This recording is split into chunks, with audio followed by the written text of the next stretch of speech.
Hi, good afternoon. Let me give me some time to admit people.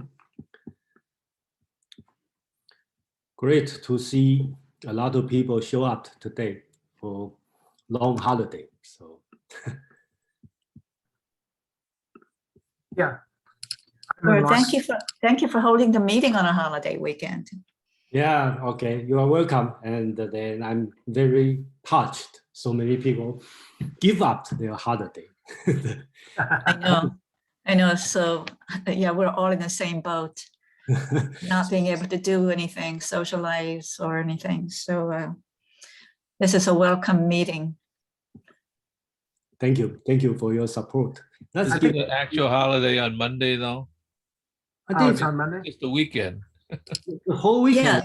Yeah, but usually everybody celebrate on the entire weekend, but not this year. I don't think. Not this year. No, the actual holiday is Monday. Yeah, actually my holiday is Monday, but usually, in America, usually people start to take off on Friday. So Yeah, right. okay, so let's give about 5 minutes to start, and then anybody want to talk about anything, and any people want to introduce yourself, you are welcome. Old people, new people, all welcome. I enjoyed the Harvard article. I thought it made me think about the relationship of Christianity to this on humanity. Oh, you mean this paper from yeah. It sort of like made me really investigate that the Christian humanism versus Confucian humanism.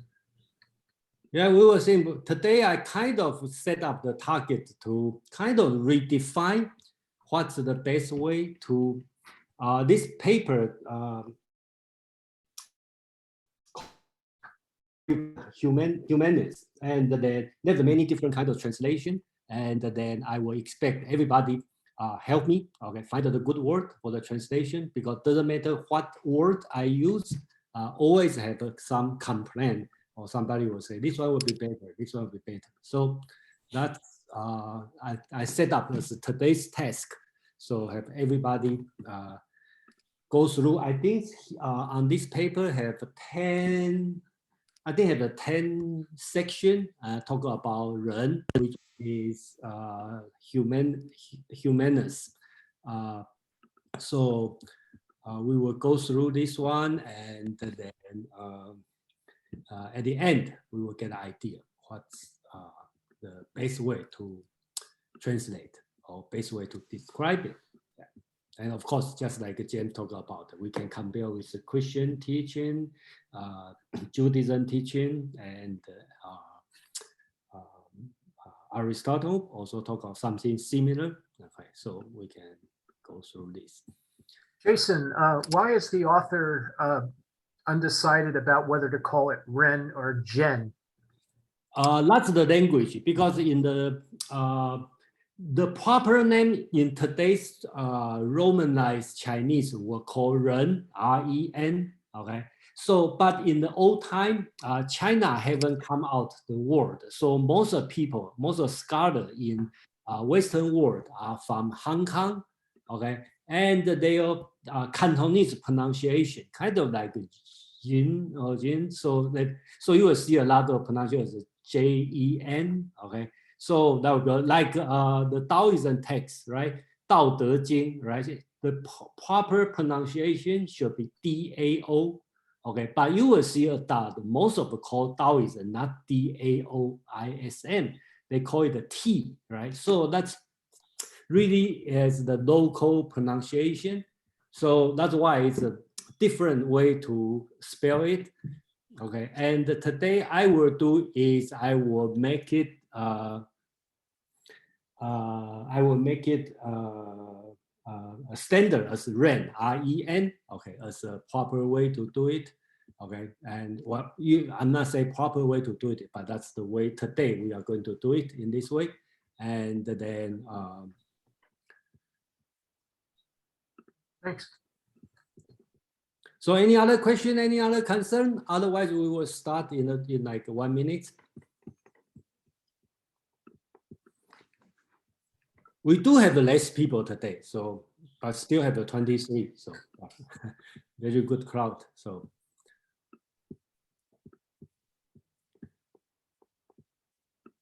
no, okay. So let's start it. Okay. So I hope everybody read the paper and enjoy the paper. And then, so today we are going to talk about, okay, I think today is our third round on Confucius Analects. I think in April, we kind of briefly introduced Confucius and his time and Analect. And then in May 20 or something, 24, in May, we talk about Confucius' 3 students, okay, and some interaction between his student. So today, that's our third time to talk about Confucius. And Confucius should be the most important philosophy or moral teacher who governed in over 2,000 years of Chinese thinking. So no matter you like it or not, that's important to understand what he is talking. So let's go over, and then we have the annual weekly meet up at 1 o'clock Pacific time or 4 o'clock Eastern time on Saturday afternoon. And we have been through, I think, over 30 weeks, okay, every week. Okay. So last week we talked about, last pins section talk about history of Chinese philosophy. And this week we talk about, we are going to read Analects from Confucius. And we are going to focus on the concept of Ren, okay? And the next week, we are going to do the same format, but in different text, which is Taoism, the Dao De Jing. Okay, you can see to answer James' question, the old translation called the Dao De Jing, but the new translation should be Dao De Jing. So you will see either way. So both are the same text. So we are going to do the reading a few chapters, close reading. Same as today, I'm going to do is close reading on a few chapters. And then a week after, okay, September, we are going to do the Buddhism in West. That's we are doing in August 14. Okay, I plan to do the Koan and the Buddhism in West, but turn out people are have to show so interested in Koan, so we don't have time to go through the Buddhism West. So that they are going to reverse the order. I'm going to go through the Buddhism in West, and if we have time, then we can continue on the Koan exercise. And September 25th, and we have Pim will talk about Analects, right? I'm not sure, but but it's subject to change. But that's the so far we arrange. And at the beginning of October, we are going to start with something we haven't finished, the Art of War. As again, we spend too much time. We even hardly finish the Art of War, and then we don't have time to go through 36 strategies. Okay, strategies. So again, I'm going to reverse the order. So we're going to talk about 36 strategies, and then if we have time left, we continue on Art of War. So that's the plan, and then any question on this issue? Otherwise, we will go to today's subject. Jason, who is the author of the 36 strategies? I don't remember the name, but basically that's the, it's not like a standard text, but it's become like a vulgar culture.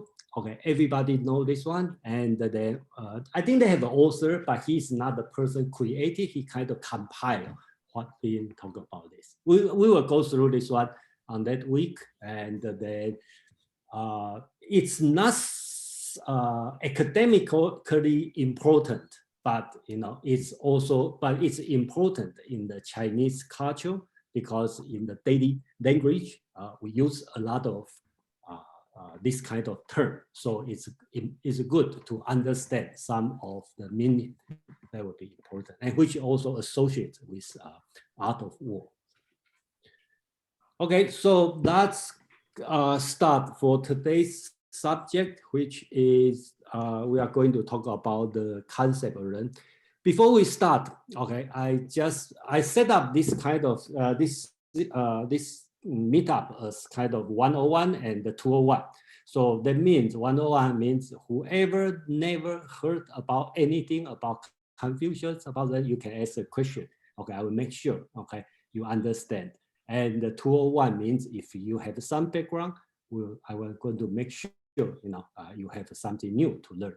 Okay, so that's my purpose. So before we start, okay, so I want to give a few minutes if anybody think he needs some background about Confucius, about Analects, and then we can quickly go over. Otherwise, I'm going to start for today. No question? Everybody fine with the concept? Okay.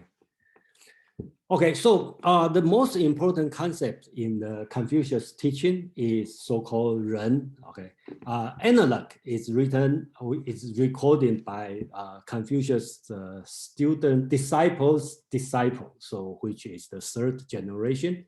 So they keep so you always start with the master says, that's Confucius said. And it's very short, only have a 10,000 character, Chinese character. But in this 10,000 character, they have about, I think it's 105 words called Ren. Okay, so you can see how important of Ren in the concept. And then another background in Japan. Japan's emperor, okay, they don't have last name, okay, but they have first name, 2 characters, and they always have 1 character is Ren. So like today's emperor is Hito. Okay, that's Ren. Okay, Hito is Ren, and his father is Amahito. Okay, also Ren, and his grandfather is Hirohito. Okay, so they're always with Hito. That means Ren. So you can see how important of this concept. So today our job is to read through a few texts and try to figure out what Confucius meaning, what he meant of Ren. Okay, Jason, so we can see from the. Jason, I apologize for interrupting. Hito means Ren. It's the same meaning. Is that what you're saying? Yes, that's in Japan. In Japan, they use Chinese character, which is Ren, the same one you see on the screen. Okay, and then the pronunciation is Hito. Okay, so they say Hito. That's today's.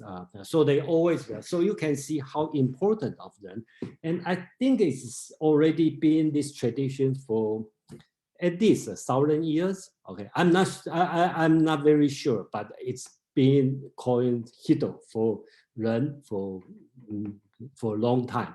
So you can see how important of this word. If we go through the word, the Chinese writing is this way, and it means the people and the 2. This one is number 2. So we don't know what's the meaning before Confucius. Okay, but based on the writing, we should know. Okay, it's something with people and not yourself. You must deal with somebody, so it must have some moral sense. And the Confucius seems very concerned about this word, and he used this word a lot. So that's why you will see a lot of different translation. Okay, in pronunciation, in Japan they call Hito, and then we call Ren, and then some translation called Gen, Gen, that depend on the dialect you are using. So in general, you will see different kind of translation like humaneness, humanity, goodness, benevolence, authoritative conduct, or some different kind of thing. And the best way to see it, another way to look is, I know it when I see it, right? That's in 1964, the Supreme Court judge talk about, I think he talked about obscenity. okay, pornography issue, and how to define what's obscenity, right? So he said, when I see it, I know it when I see it. So basic Ren, the concept is kind of like this kind of concept. That's why Confucius never give a clear definition about Ren. Okay. So let's go through a few definitions. Ren for this person is going to be different from Ren for that person. So basics is talking about different. This one I copy from Roger Ames. Okay, he is a scholar. I presented this one a few months ago.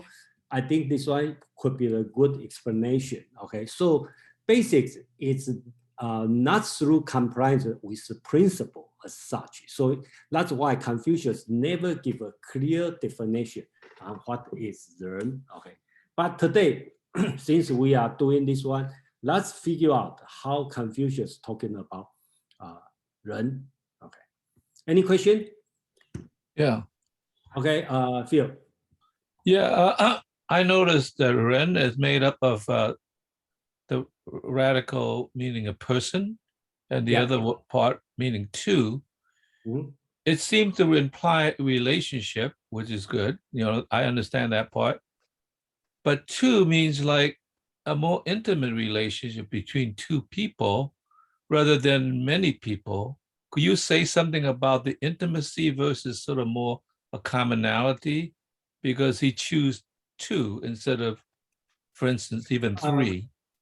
Okay, so we don't know, okay? And then I think we will leave this answer to the end, okay? So we can use the word, but they have a different kind of writing. I didn't show all of them before Confucius time. Some writing is heart and people. Some writing is body and the heart. So we don't know, you know, at least I don't know. Okay, what's the meaning? But vaguely we sure, okay, we believe that's something with people and not one people, okay, and okay, so that's the way I understand. Yeah. So without going too much interpretation, understand this one. I will suggest let's go through the text and make sure at the end we have a better understanding. You know, what's the meaning of Ren in Confucius sense, right? So we have a Madeline and Pin. Madeline, please. Yes, hi everyone. Jason, could you put up the next slide, the one with the Ames quotation on it? Yeah. Okay, thanks. I thought this was really great, and it covers it covers a lot of what you talk about and also what Pin had talked about, and we've talked about in these groups before, which is the interdependency of Chinese culture in a way that we don't have in the West. And I'm looking at the word environing. Usually I get all up on my internal huffy high horse when I see a verb, a noun turned into a verb like that. But I really like environing. And we don't have many words like that in the English language. I think it's incredibly useful. And so I think that what he's talking about here, those who are better versed in Western philosophy than I am, think about metaphysical absolutes. And this kind of covers it, that this is not about metaphysical absolutism, that it's about not necessarily a situational thing, but more of a steadiness of character, as we might call it here. And a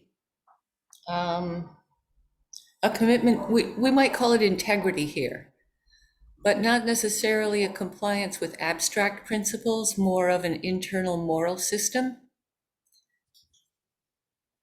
Yeah, thank you. I agree with you. And then in Chinese or Asian philosophy, usually environment is more important, and in the Western, principle, okay, are more important. So that's the difference. That's why in our point of view, I mean, the Western point of view, we will find out like how come you don't give us a clear definition? So I think that's the difference, and that's also the difficult part. Pin, please. Oh, hi. Just want to attempt a very quick answer to Phil's question. So yeah, I have this Chinese dictionary that focuses on the symbolic meaning of characters. So it says the two actually also means being generous. So kind of like whatever you have, you reproduce it for other people. So that's one, yeah. Yeah, the today's translation, Ren, probably call it benevolence. Okay, but it's not all about that. Compassion, also some of that. But they also have the meaning of direction, right? From the relation, it's not equal relationship. So it's a complex. Okay, so that we will go through on that, and then basically today I'm using the paper. I post on the meetup page, okay, and I'm going through for I think he has about 9 paragraphs. I'm going through this one, and I probably will add 1 or 2, I think is related, they are related then. And then I do some modification about the translation, okay, but basically I keep the same. But the big change is I replace the humanness to the word Ren, okay. So that's what I'm going to do. Excuse me, in my translation. They talk about Ren, okay, so I'm going to just directly call it Ren. And they also use a lot we call Ren, that's the person who have been Ren. I just call it the Ren people, make it simple, okay. And they talk about Buzhen, that means not Ren, okay. So I just call it not Ren, okay. And there's the people called who doesn't practice Ren, so I call it not Ren people. Okay, make it simple, just kind of like Heidegger's philosophy, okay? Just put another dash and make it a word. And I think that will make the concept clear, okay? Otherwise, you go through all different kind of words. So that's repeat, Ren, okay, that's the thing we try to figure out. And Renzhe, that's the people who have been Ren or practice Ren or being called Ren, or the Ren people. And for people, for the situation not Ren, opposite of Ren, we call it not Ren. And the people doesn't practice Ren, we call it not Ren people. Okay, make it simple. And a few other words, I'm not going through too detail, but that's just because we are focused on Ren. So the others, we just not dive through too much, but use general translation.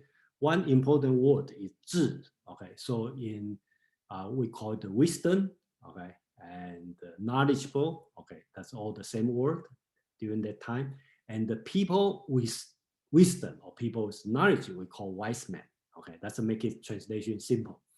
And the Tao, okay, so every philosophy in Chinese, they have the Tao, okay, so it's not only Taoism has Tao, everything has Tao. So Confucius also talk about Tao. That's also important. Okay, even the bad guy, they have the Tao, the robber, everything, everybody have the Tao. So we just call it the Tao, okay, without translation. 君子, that's also important in Confucius sense. Okay, just have to mention 君子 before Confucius, okay, means low-ranking aristocrat. Okay, so this is low-ranking office, being taken the office job, but not in the high-ranking. Okay, low-ranking, basic office. Okay, but after Confucius used this word, give the moral meaning. So Confucius constantly, when you see in Confucius teaching, you talk about 君子, that means the moral agent, your goal. You got to be a 君子.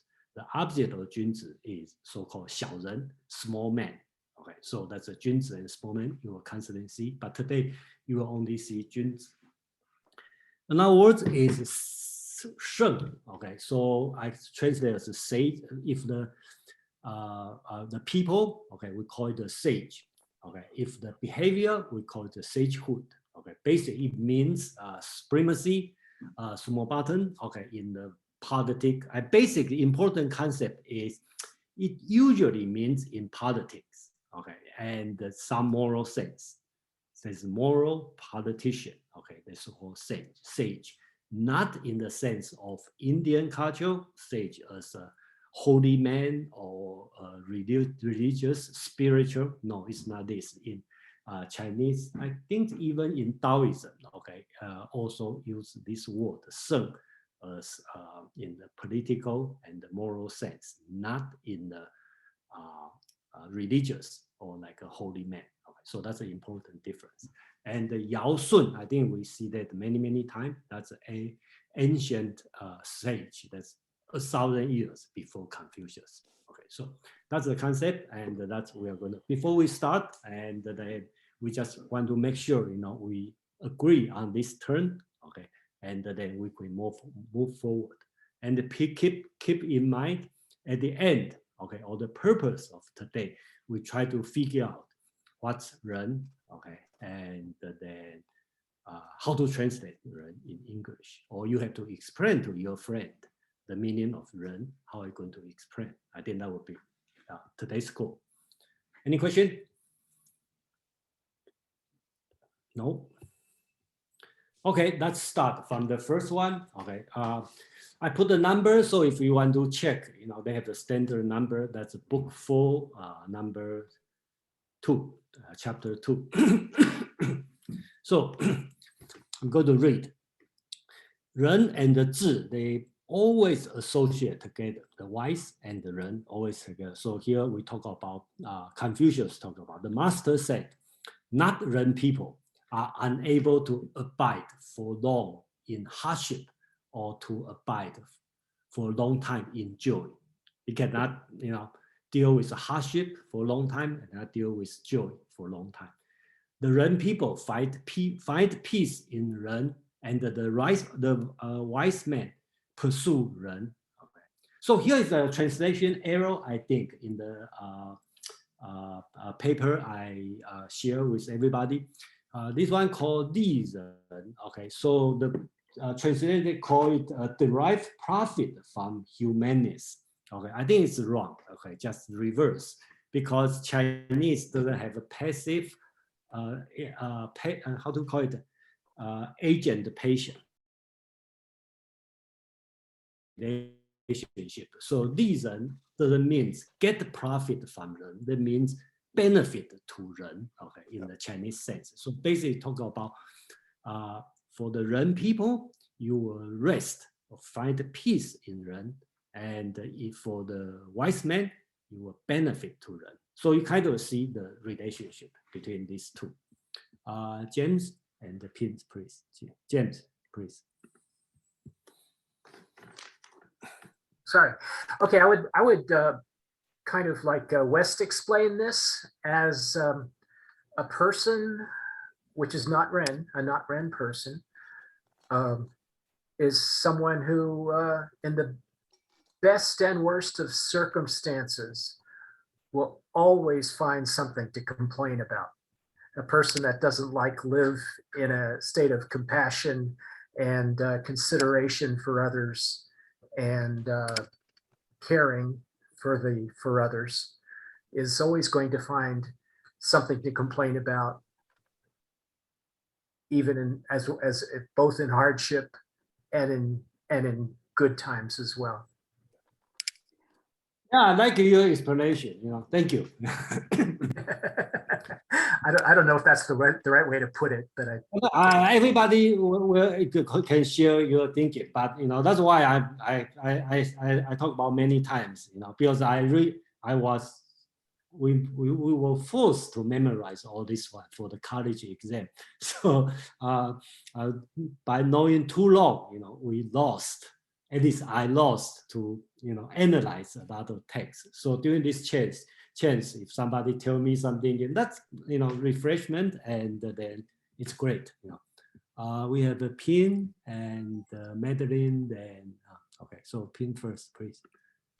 Yeah, I just want to strongly reinforce what you said about the translation. Yeah, to me, benefit from Ren is completely wrong.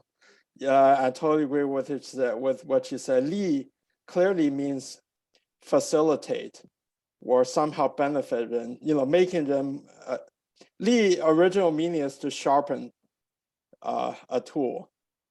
So it's yeah, I would translate it as the wise man facilitate Ren. Some translation is arguable, but this text translation is definitely wrong. So benefit from that. It's very bad. That very bad translation. But you can get that wrong. I don't. I think Pin will agree with me. When we look at the English translation, it doesn't matter what famous school and Ivy League school, we all find a lot of mistakes. So I think that's why encouraged by Pin, I think both of us we start to do our own translation because we find out a lot of mistakes. Okay, we have a lot of hands up. Okay, and then I'd like to everybody just focus on the text because we have the 10 texts going on, and then so we can make sure we go over and then.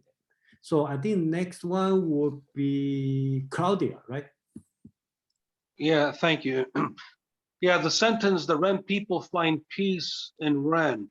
That sounds like some Taoism, because some principles of Taoism, the peace, tranquility and non-action, particularly the non-action of government officials, to let the people live in peace, less government interference and so on, the ordinary people. So that's my take on that sentence there.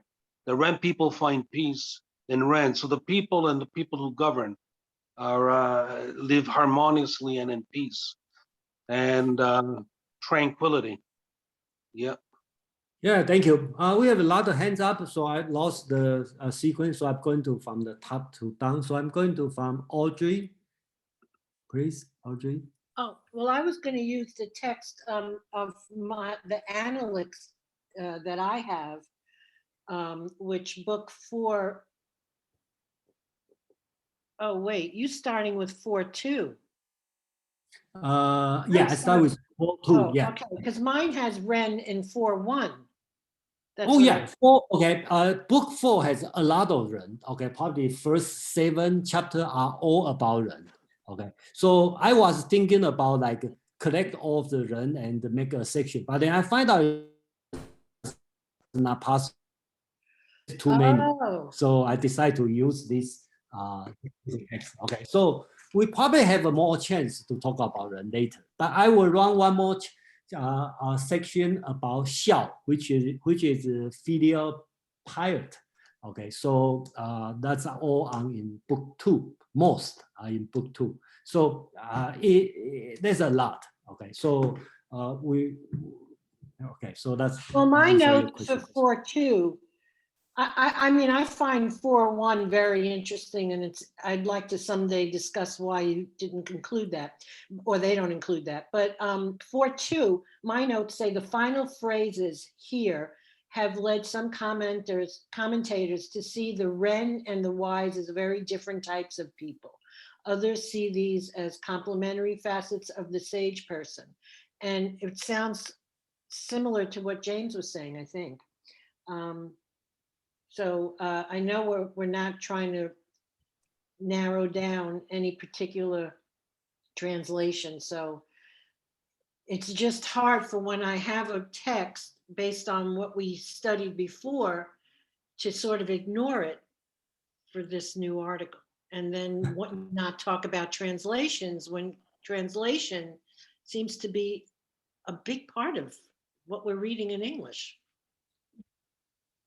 It's a very big difference when you do the translation, because I also in the Tao Te Ching, the Taoism translation, I will talk about more in the next week, because the Taoism translation even more difficult and even more different when you read the English version. So some are just totally opposite. Okay.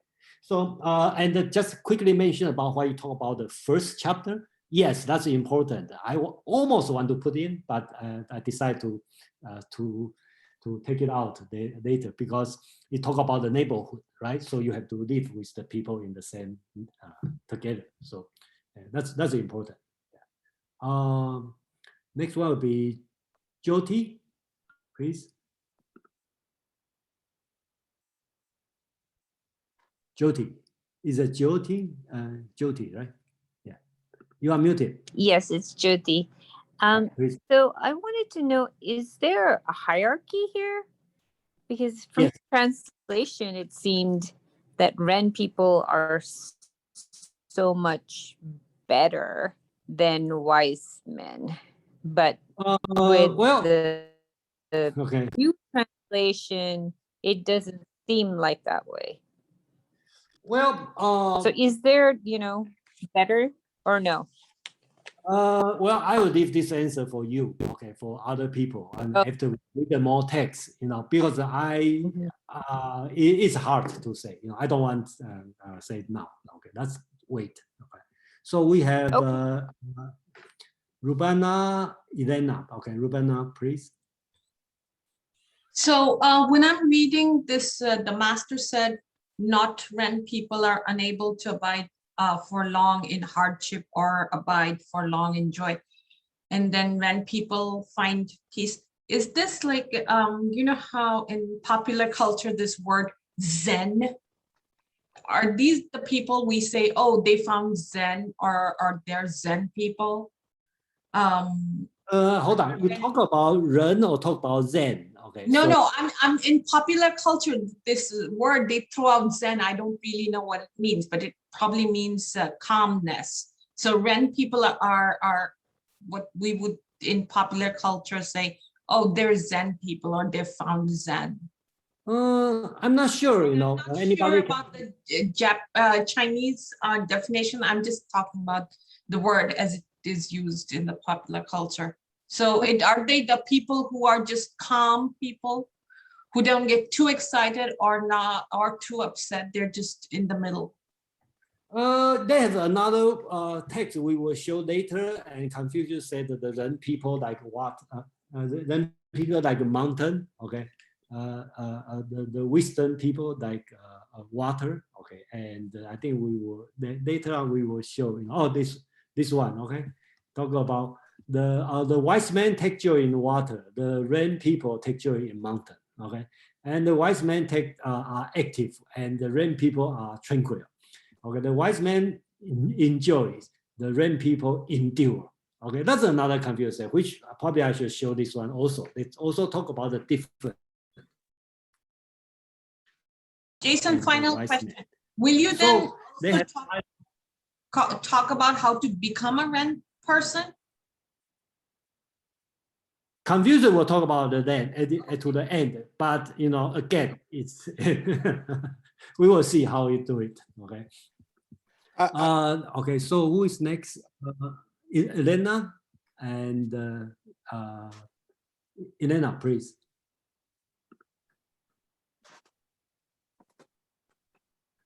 Okay, so Jason, I have a problem with the not Ren people, because as far as I know, and I'm not Chinese, but and I looked it up, Ren means compassionate, benevolent, merciful.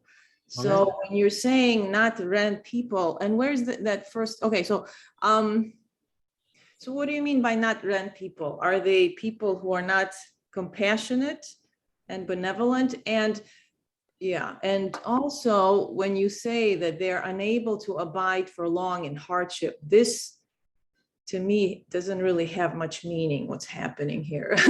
So okay, well, first, I didn't say that. I didn't say that. Confucius said it. Okay. So. I know, but the translation here, the not Ren people, is it? I don't think it's it's too. It's not explained well. What? Yes, that's not compassionate or not merciful, not benevolent. I mean, not Ren people. That's in English. That just doesn't. Yeah, it means they can't understand it. yeah, it's difficult. It's difficult even in Chinese. Okay, so not Ren people means deck of Ren. Okay, is that necessarily bad? I'm not sure. Okay, if you have a compassion, you deck of compassion.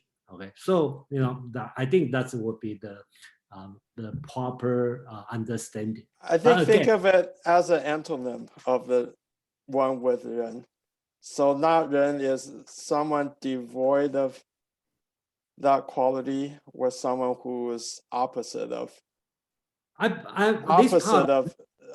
the benevolent person. So Okay, so it is benevolent. Okay. Okay, I probably a little bit different than what Pin talking about. Pin talk about the opposite of Ren, and I kind of think about it's lack of Ren.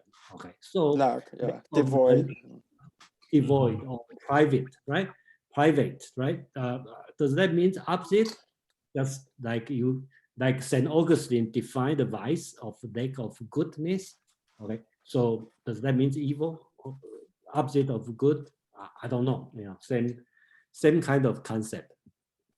Phil and Claudia. Phil, please. Yeah, I think a Ren person is multifaceted.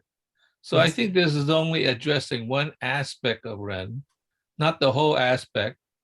How I would translate it is that non-Ren people are short-sighted. They think in short terms. And Ren people are long-sighted in the sense of thinking in terms of sustainability. It could sustain itself through a long period.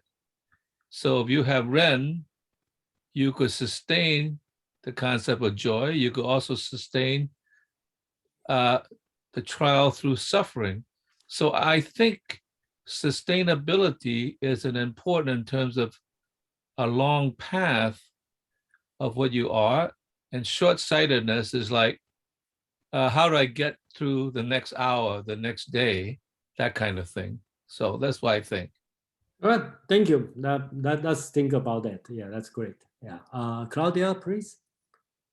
Yeah, regarding Elena's question, what is not Ren people?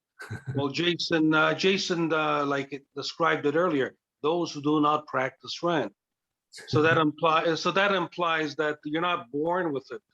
Like you have to earn it, you have to cultivate it, practice it, right? Like before, for example, a Ren person, prior to becoming a Ren person, they could have been anxious, they could have had anger issues, right? And even if you're born into like Ren parents, like in ancient China, if you're born to, let's say, a nobility, a noble king who practiced Ren, that doesn't mean that you are Ren. You still have to practice it. You have to cultivate it. So no one is privileged with Ren. In other words, it's not like something innate. You have to cultivate it, and you learn how to become it. Yeah, according to Confucius. Great, thank you. I think Confucius will agree with you. Yeah. Kevin, please.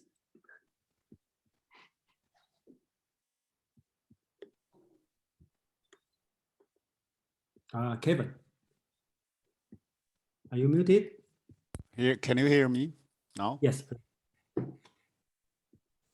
Yes, please, Kevin. Yeah, Kevin. Yeah, can you hear me now?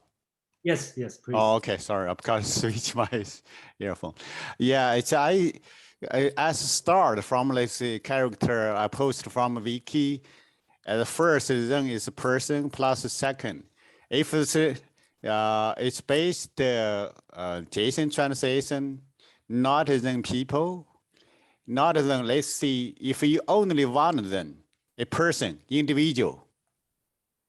If that means that none of them people from that, let's say, person to person perspective.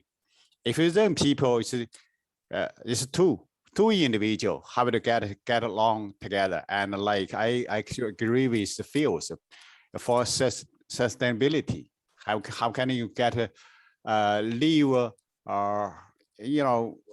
live long, sustainable? Yes, that's if one person you only think yourself, we call it selfish. If other one is then a second then is two part would be a trillion. You do not just benefit to yourself, also others. Thank you. Thank you. Phil and the Pin, please. Phil, please.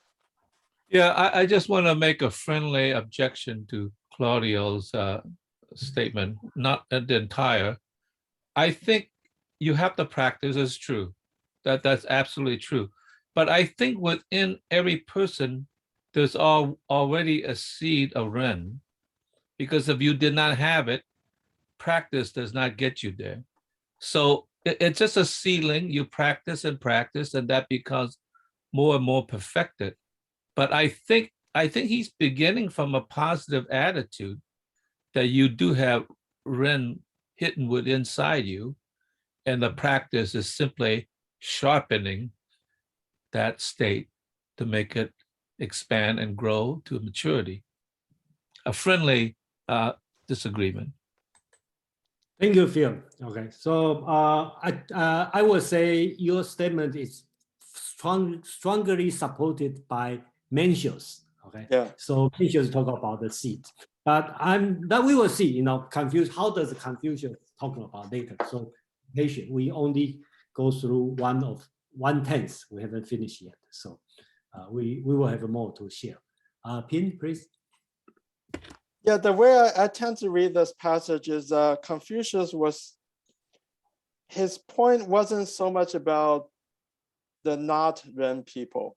He's stating the opposite to illustrate the positive point. I think this overlaps with what Phil just said too. Is that if you were able to achieve Ren, then you can be happy and be yourself and be peaceful even under hardship.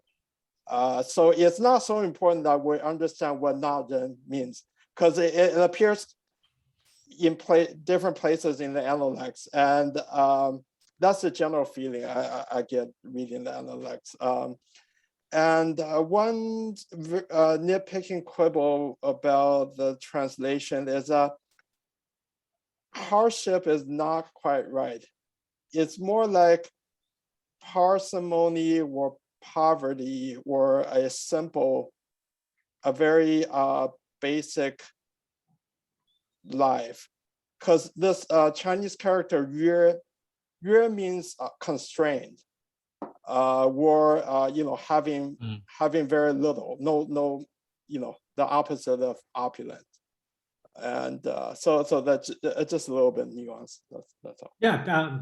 Thank you, Pin. I think I agree with you. Yeah. The words yue, okay, yeah, doesn't mean hardship. It means you live with little, just like the Confucius, the best student, Yan Hui. Okay, only eat one meal, one cup of soup every day, and they're still happy. So that's the correct meaning. And second, thank you. Not doing the good job to call it not Ren people. It sounds like a bad person, but I think Confucius should keep talking about not Ren people. He is not talking about the bad people. He's talking about, he used negative to define the positive. Okay, so basically you can read as the Ren people can stand for live with very little. The Ren people can endure, for for the joy for a long time. Okay, so probably that would be proper meaning on that. Okay, so eventually we finish 1/10 of that, so we can move to the second part. So we talk about how to practice Ren. Okay, so on the second, as same in the book 4 and the chapter 5. Okay, the master said, wealth and honor are what people desire, but one should not abide in them if it cannot be done in accordance with the Tao. Okay, so that's very common. Okay, poverty and the lowliness are what people dislike, but one should not avoid them if it cannot be done in accordance with the Tao. So everything have to according with Tao. Okay, you get the wealth and honor, you should according with Tao. You want to get rid of poverty and the lowliness, you should do it with Tao. Okay, so if Junzi rejects Ren, how can he keep his name, his title? Okay, so that's Confucius' famous rectification of name. Okay, so you will keep the title Junzi, you cannot reject Ren. Okay. Junzi does not abandon Ren for any moment.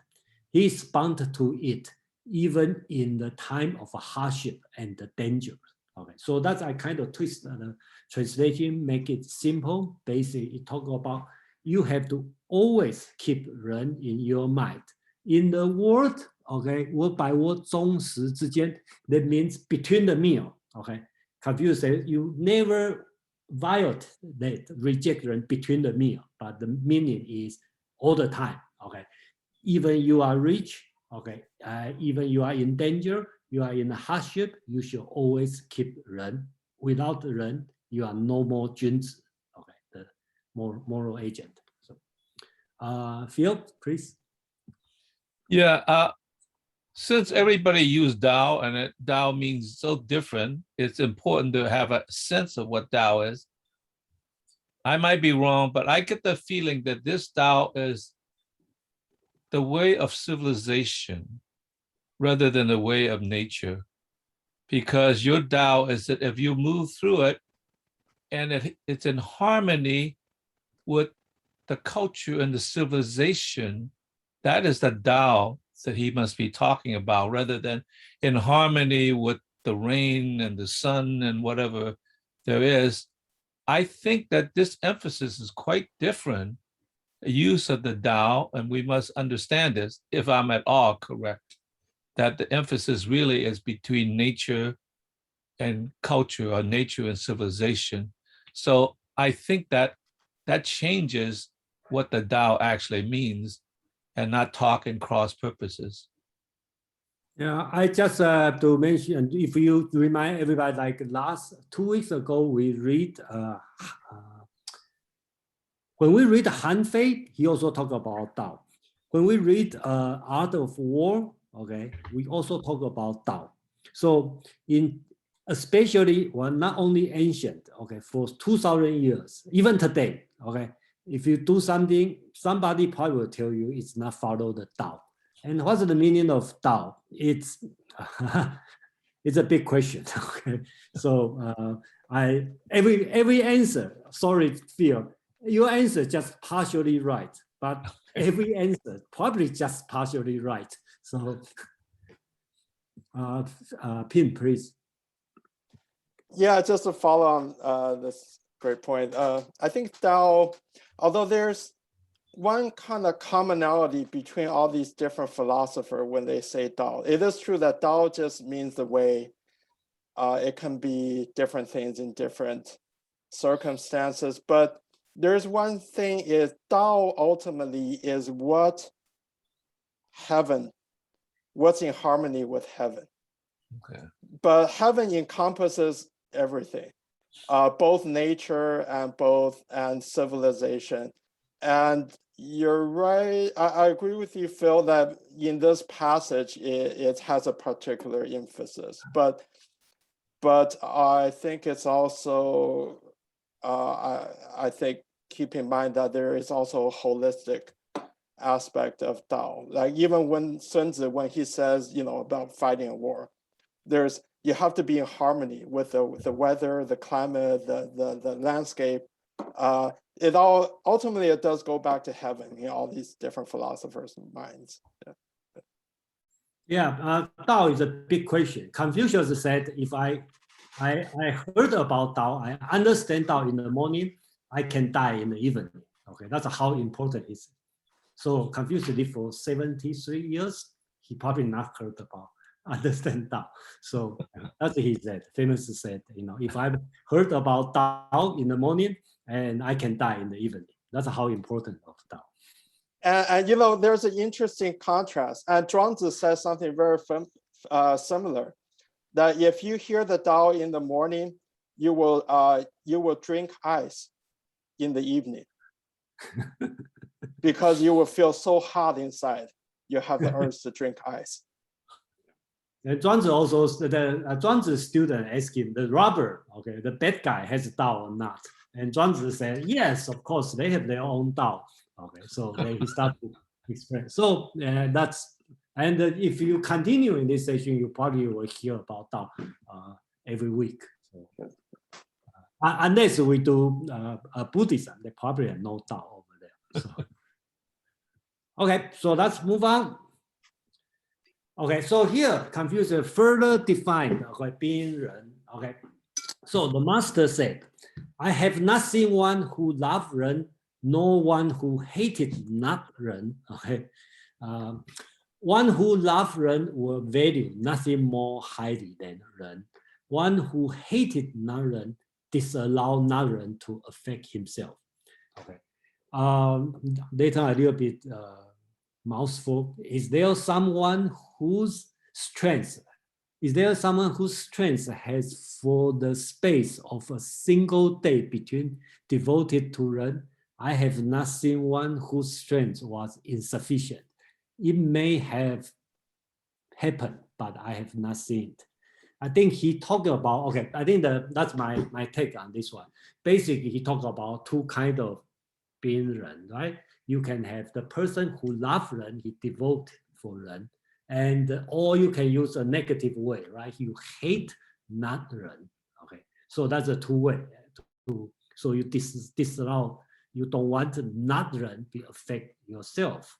So that's a two-way of practice. But he's still not talking about detail, okay, in the Western philosophy way to define what is Ren. He just talk about it. And then the last sentence, he is talking about, in a humble way to talking about, I never see people, okay, doing this way. Even that's so simple. He believes everybody have this strength.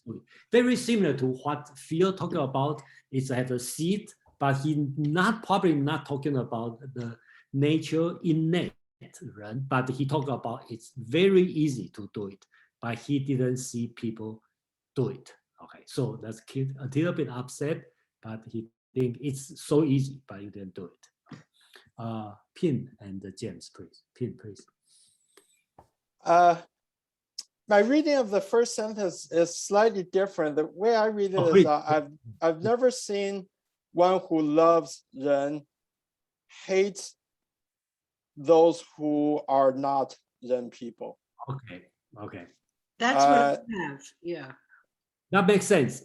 Thank you. Yeah, that makes sense. Well, that's Thank really you. clarifying. Yeah. Yeah, I think that helps. I think that's very similar to the comment I was going to make. I think the obsession, either way, if one is obsessed with with Ren, or if one is of a nature to hate not Ren, one is going to be affected by these qualities of the pursuit, in a sense, mindless pursuit of Ren, or holding value. It's as if, like in the Western sense, we hold values as more important than the individual who has the values. That's not the meaning of Ren. We don't throw away the individuals based on their values or their Renness, but a true humanitarian advocates for the individual, regardless of the individual's beliefs, regardless of the individual's practices. He's still considered a human. So the obsession with Ren could be construed as destructive, and I'd really like Pin's revised translation. Thank you, James. Yeah, that makes a lot of sense. Yeah, and then that's thank you for compare with the Western philosophy. In Western sense, we probably sometimes value the access to Ren too much and forget about the people side. So yeah, thank you. Who's next? Okay, let's go from Phil, Pin, and Audrey. Phil, please. Yeah, I actually disagree, maybe because I'm too much in the Western tradition. I think loving Ren is a more direct approach to harmonizing yourself to Ren. Hating not Ren, there are many, many things that are not Ren that is beyond just the opposite of Ren. So you could end up crossing too many things off the list and you will never get to Ren. So I actually think that hating not Ren, it's just a very short-sighted way of crossing the list of what not to do rather than what to do. That's what I believe. So I actually disagree that the direct approach is a simpler and a more direct path than, let's say, just crossing off all the paths you will not take, because there are just too many, unless there is just a direct correlation between Ren and not Ren, and that's all there is. And you cross off the not Ren and you are in Ren. I don't think that's the way it is. Thank you, Phil. I just want to make it clear. You disagree what Confucius said, or you disagree on your own opinion, based on your own opinion? I think I disagree with what he is saying, but it's interpreted by me. Yeah, that's true. Okay. Okay. Oh yeah. So yeah, that's why I want to make it clear. So please make it clear. Okay. So sometimes we disagree what Confucius say, or you disagree the way I interpret Confucius. Okay, that's a two different concept. Thank you. I think who's next? Audrey, please. I think it was Pin. Pin, you still want to say something? Oh, go ahead. My comment was a little off topic, so I decided not to. Okay, yeah, please. Well, mine is more of a question. I'm saying that Ren, I think I agree with James that the pursuit of Ren is not the same thing as having Ren or cultivating Ren. And so it's almost as if they're saying, you know, I mean, as a Buddhist, I see this all the time, you know, where, you know, you have to be a Buddhist and you hate all non-Buddhists or something. This is not a Buddhist, you know, it's what you do. And I think it has to do with how you act, which to me is what a lot of really good philosophers talk about is your actual actions and your actual intent, as opposed to what you're striving for, your desire. Yeah, thank you. Who's next? Tony, please. Yeah. So in the sentence, one who hated non-Ren disallows non-Ren to affect himself. That seems quite a strange sentence, because hate seems to be quite a strong effect upon a person. So just that you know, hating something does seem to be already affected. So I wonder about the translation of that one really as well itself, because hate does seem to be quite a strong, as I said. But going back to the stuff before about the pursuit and the wise men, and whether non-Ren is the sense there's no excluded middle in non-Ren. So that there's maybe in the first one the pursuit of Ren. I'm not sure. I'm going against Audrey's thing here, but it seems to be that potentially the wise men are trying to cultivate Ren in themselves if they're in that pursuit. Or maybe there's a distinction between pursuits and cultivation. But the thing is that seems to be potentially somebody, could that be then classify somebody who is Ren as somebody who's cultivating Ren, but in the sense they don't quite have the virtue yet. But also if we're thinking about virtues in the sense, is there a point where there seems to be like a kind of something to aim for. So you're trying to cultivate this virtue, you're trying to make it more particular, this thing. You're trying to act so that you act this way. But are you non-Ren until you get to that final point? And does that maybe mean in the sense that nobody is Ren because nobody can be completely virtuous, and in this one quality of Ren? I'm sorry, Tony. I'm not very clear. It's because I don't. Are you asking a question or anybody? Well, there's a few different comments and a question as well. So, do you want me to restate what I said? Well, I can. Yeah, Pin, maybe take the first one, Tony. Yeah, it is an awkward sentence. The way I understand it is, Confucius is saying, and this kind of goes back to the previous passage too, that when you are in a state of Ren, you are in complete kind of you're comfortable, and you've achieved that. You attain a level of kind of self-confidence and happiness, almost kind of like nirvana. That you will not have that hate for other people who haven't achieved that, because you're not affected by that. That's my reading. These are ancient texts. There's a lot of room for different interpretations. Does that help?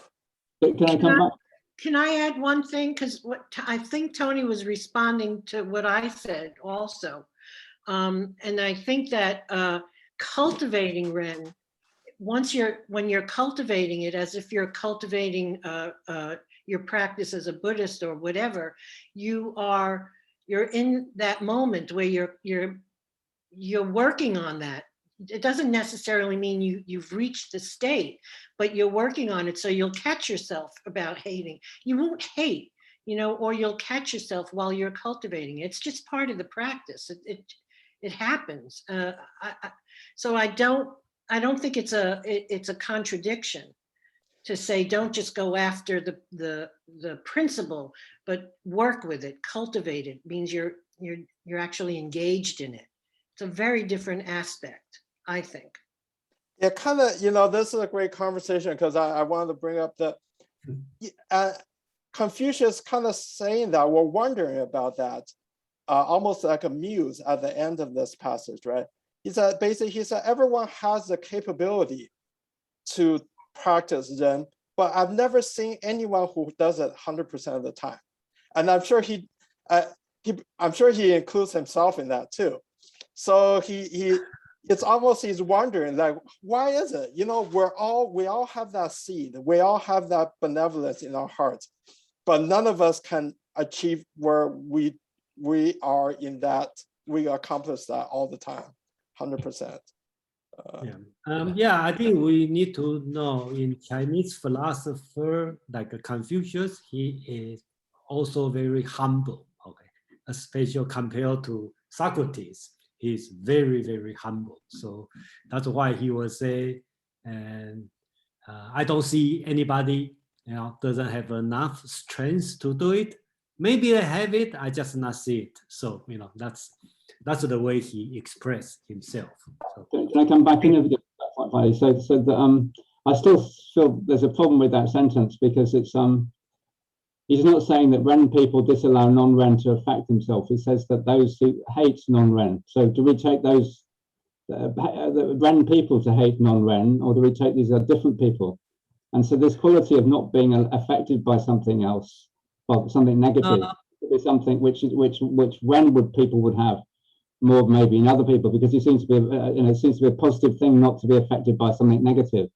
So then there's a hate involved in it. So it says that, and anyways, but there's also the thing about this in terms of so if he himself can only not really be Ren every day, it seems to imply again that this thing about Ren people. So does that mean there are no Ren people? Because even Confucius cannot be Ren every day.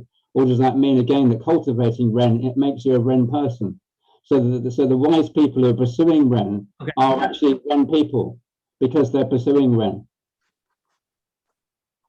Okay, so I think here the not Ren, probably the translation problem doesn't mean not Ren people. Okay, this means not Ren this kind of behavior, not Ren this kind of sin. Okay, not means not Ren people. Okay, so I think that also the translation problem, because in Chinese it doesn't sound that hatred. Okay, so the word wu means he stay away. Okay, or not really a hate. Sorry for the improper translation. He said like one who hate not Ren. That's not my translation. I think the text doing this way. Who hate not Ren. It's not, for sure, it's not like, okay, you hate the people not Ren. He said he stay away, avoid the non-Ren things, whatever things, okay, affect you. I think that's probably more close to the original text. That's a great point, Jason, because this word in Chinese is really like the reaction when when there's a bad aroma coming and you cover your nose or you cover something. It's more of that kind of reaction. It's not hate. It's this avoidance or this, Yeah, I think the hate probably not the proper word to use. It sounds too strong. Basically, the origin, and it doesn't mean the not Ren people, even the literally says Ren people, they try to avoid. They don't want to have this kind of bad behavior or bad things affect you as to being the Ren. Just like Audrey talked about on the book 4, chapter 1, Confucius talk about the Ren, you have to live in the neighborhood with people with Ren. Then that's the way you can cultivate your Renness. Okay. It's difficult. Sorry. Yeah, hate is a different word in Chinese. It's either 仇 or 恨, and which appear very, very rarely in the ancient philosophical text. I can't even remember seeing. Yeah. Well, that's right. 仇 I probably have seen, but it's very, very rare. Yeah. Yeah, and okay, so let's move on. We have a few people. Okay, let's have Nathaniel. I think you're next, please. Thanks. I think this is not that this is a bad conversation, but this is what it drives analytic philosophers kind of nuts.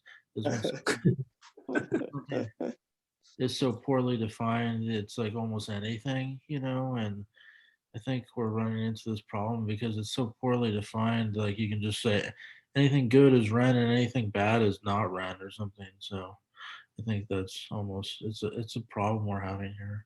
Anyways. Yes, I agree with you. Okay, it's a very difficult definition, or you will say there's a poor definition, and that's why we have today's section, and let's go through. And then if you don't find the solution, then let's try next time, or you give up. That's fine. I think we have Rubana Madeline. Okay, Rubana, please. Jason, I'm a little confused, like some of my other colleagues are. Why would anyone hate Ren? In 4.6, one who hated not Ren, disallowed not Ren. I mean, I would think Ren is a good thing. Why would anyone hate Ren? Is it he hates not Ren, this kind of not Ren. So it kind of negative definition, right? He said he devoted to Ren, and then he hate not Ren, or try to avoid not Ren. Okay, so avoid not Ren, you also means you. So it means you choose your environment, right, with the people with Ren, and they avoid be close with the people without Ren. So that's the way talking about. I hope it's clear. No, it's not, but go ahead. Okay, yeah. Because Confucius use a lot of the negative term, just like pinpoint out, like early definition, right? Talk about not Ren doing this. That's the way he used his language, and in a way is more humble. Okay, not try to strongly say Ren is this, like Socrates will do this way, but Confucius is more on the subtle way, humble way. So that's a lot of negative terms. So we have to get used to. And then when I try to work on the English translation, it's sometimes hard because first I don't want to confuse people. Secondly, I try to be honest with what the original text is writing. So that's the difficult part. If you find out it's difficult to understand, I'm sorry for that. And then next time I try to figure out a better way to do it. Yeah. I think this hate mistranslation is causing a lot of confusion too. Maybe we should stop. Yeah, I agree. It's really more like probably being disgusted by not Ren. We're aversive to not Ren. It's not hate. It's really not, and it's causing confusion. Yeah, I think I agree with you. May I quickly add? Yeah, go ahead. May I quickly add something? Yes, please. I think it's important to note here that he's talking about Ren and not Ren people. So one person can have Ren and not Ren in him or her. So at a certain, it's a quality, and it's not exclusive in a person. So there's times when you are in Ren, and there's times when you can be not Ren. Yeah, but I think it's later on, Confucius talk about this. Yeah, he talk about the good student, Yan Hui, being very good for 3 months. Okay, always being Ren. And his other student is not as good, only can be Ren for like 1 or 2 days, you know. So, you know, that probably that's true. Though.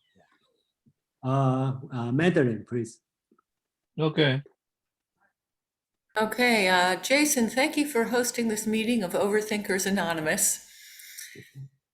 This one, this slide, the Ren and not Ren, it reminds me of the distaste for not Ren. It reminds me of a saying we have in English, which is, whenever you're arguing with a fool, remember that they are now doing the same thing. Oh, that's good. So whenever you're arguing with a fool, remember that they're doing the same. You are leaving Ren in order to enter their not Ren space. You've stopped inhabiting Ren and you are engaging with their, whatever their not Renness is. Yeah, thank you. Claudia, please. Yeah, if Confucius, he stated that he hasn't seen anyone devoted to Ren, or No, he then talk about, he never see the people not enough, don't have enough strength to practice them. Okay, so basically he's talking about everybody can do it. Okay, he didn't see anybody not capable to do it. Everybody is capable. Okay, I think that's what he meant. You know, he probably doesn't mean innate or not innate. He probably not mentioned that, but he talked about everybody is capable to do it. And I never see people doesn't have enough. I never see people incapable to do it. And later on, he adds something confusing, cause confusion, saying, "Oh, probably I have some. I just never see it." So that's the way he talked. You know. Yeah, I was just trying to understand that. Thank you. Yeah. Okay. Thank you. We have Phil and Tony. Phil, please. Yeah, I certainly agree the word hate is wrong here. But beyond that, it seems to me, if he is humble and admit that even he, Confucius, or nobody he's seen, can be Ren all day long, that there are parts that are not Ren, then in a sense that also, also seems to invite a kind of self-introspection, because you see the non-Ren within you. So therefore you have more empathy with people who do not have Ren or non-Ren, who are non-Ren in them. And so therefore there could be a sort of compassion, but also a self-criticism about why can't you be Ren all day long? So in that sense, it's sort of a very humble, and that's that the inner part is also important. Okay, thank you, Phil. We have Tony, Mark, and Claudia. Tony, please. It's slightly repeating stuff before, but it's a bit more kind of precise in a way. So it seems to be that, so if a person's not, if a person a particular day, which is most days according to this thing, is not Ren, then does that mean they're not a Ren person? Does that mean that then some days they're a Ren person and some days they're not a Ren person? Or is anybody a Ren person? Or is it the only people who are non-Ren person people are the people who are never Ren? Never have a day or half a day or an hour or a minute or a second in which they're Ren. So it seems to be that how can a person be Ren if nobody can succeed? Even Confucius can't succeed to be Ren every day. How can they be a Ren person? What does it mean to be a Ren person? I think, yeah, no, here's my take. That means right. Nobody is fully a Ren person. That's like the perfect person, and nobody is perfect. And I think Confucius acknowledges that. But you can be more. You can always. But that also means you can always be more perfect, and you should always try that. Yeah, thank you, Pim. Yeah, I think this section remind me, why when I was learning this one, the teacher just asked us to memorize, don't ask questions, because we cannot finish if you ask questions. So go ahead. Who's next? Just joke. You can ask questions. Claudia, please. Yes, I wonder if Confucius was accurate, or those who followed his followers, saying that those who are not Ren are incapable of overcoming their hardships. They can't find perhaps inner peace or tranquility, or incapable of loving others because, for example, Buddhists, they're not Ren people because Confucianism and Buddhism, they seem to be like opposites. But Buddhists, they can achieve inner tranquility. They can feel compassionate towards others through enlightenment, right? Meditation, right? But perhaps Confucianism, though it differs in that you need to kind of like an act of love, perhaps he's meaning, because you have to love your immediate family members first, relatives, and then you work yourself outwards towards friends and strangers. But in Buddhism, you kind of become like a recluse. You become, through meditation, you're encouraged to leave your family members and find inner peace. So there's a difference there. So there's active and passive in a way. But I'm just saying you can still find happiness and peaceful through other methods. That's just Confucianism is just one way. Ren is one way. So yeah, that's what I wanted to say. Thank you. Thank you. Yeah. Who is next? Mark, Kevin, and Audrey. Mark, please.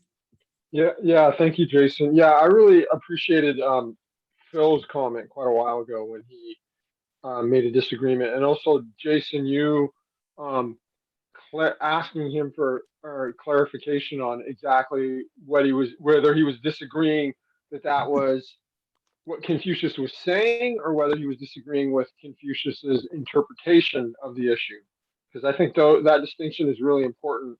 A lot of times when people, I've noticed, especially with Christianity and Marxism, when people study texts from very influential authors, sometimes there's like a canonical attitude towards the text where one loses sight of whether one agrees with the author or not, and agreement with the author is assumed, and the only issue that's under dispute is what did the author mean. And there's this kind of implicit, if you know what the author means, then you know what's real. But of course, Confucius and Christ and Marx or whoever, they're just, people or whatever, they have their viewpoints, and that doesn't necessarily mean that that's, necessarily my viewpoint or your viewpoint. So about this, I'm finding, okay, I have to admit, I have a little bit of a distaste for Confucianism, although I'm starting to appreciate it a little bit more based on getting a little bit more familiar with it. But this whole discussion of Ren, what it's really making me think about is I feel, and I really like some feedback on this, especially from the people that are more familiar with Confucianism. I'm really feeling a strong similarity with Christianity. Like there's this striving to achieve this state of perfection, like the state of absence of sin or something, like you're trying to purify yourself, like Ren is this good thing. And I would kind of contrast that to Taoism, at least my understanding of it, is it's not so much about trying to achieve some perfect state of purity. It's about seeing contradictory things and looking for balance between things. So like yin and yang aren't good and bad. You look for the balance between them. So in this state, we're just talking about how do you achieve Ren and how do you maintain Ren and how do you get closer to Ren. Well, what about not Ren? What about the balance between Ren and not Ren? What about the balance between love and hatred? What about the balance between compassion and indifference?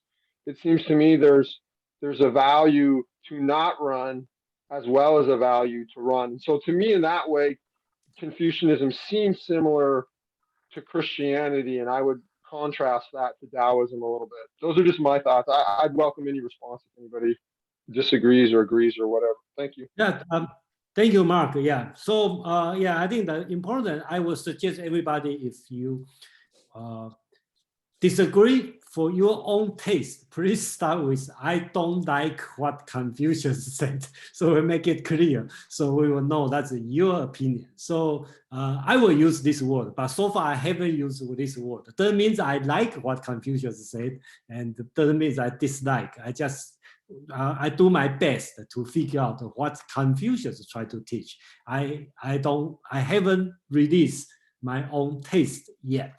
So yeah. Who is next?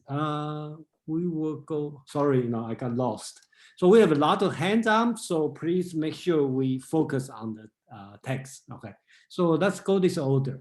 Claudia, Nathaniel, Pin, and Audrey. Okay. Claudia. Yeah, I'll try to be quick since there's a lot of people. Yeah, regarding what Mark said, I agree with partly with Mark. There's important similarities between Christianity and Confucianism. There's also important differences. Well, the similarity is to love other people, right? Christianity also preaches to, let's say, love your neighbor as you love yourself, right? So there's a similarity. But the important difference is that Confucianism focuses on the world here on earth, right? The temporal world. However, Christianity focuses more on the afterlife, preparing yourself for, the life in heaven along, with Jesus Christ. So there's the afterlife of Christianity, and then there's the non-afterlife, the temporal world of Confucianism. All right, thank you. Next one will be, sorry, I think somebody probably out of order. So, sorry, I just lost the sequence. Okay, so Nathaniel, Pin, and Audrey. Nathaniel. Thanks. I was going to comment on what Mark said. I think too in religion, I mean, I'm making a generalization here, but there's like a difference between orthopraxy and orthodoxy. And like orthopraxy is like what you do, and orthodoxy is like what you believe. So it seems like with Ren, it's more about like how you're behaving more than what you believe exactly, where Christianity tends to emphasize more having right belief, I'm not completely, but but so there's kind of a distinction I think that's going on here between these two belief systems, so this is more of an orthopraxy thing than an orthodoxy thing. So thank you. Yeah, thank you, Nathaniel. Okay, Pin, please.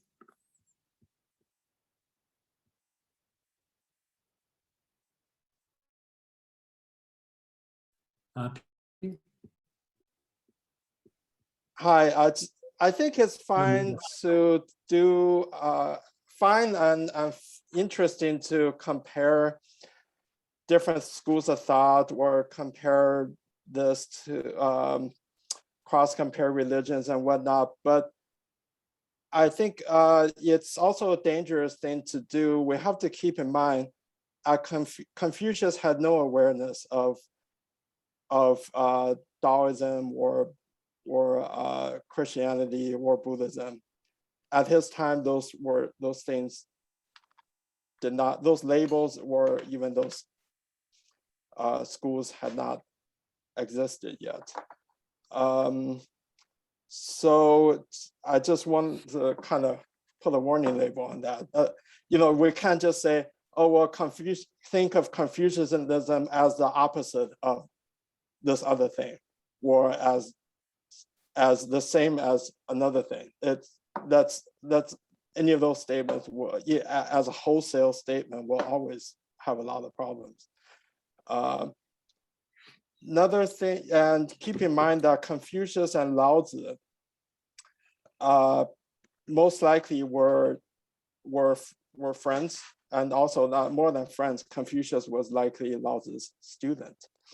So there are similarities between their beliefs, and there are also major differences.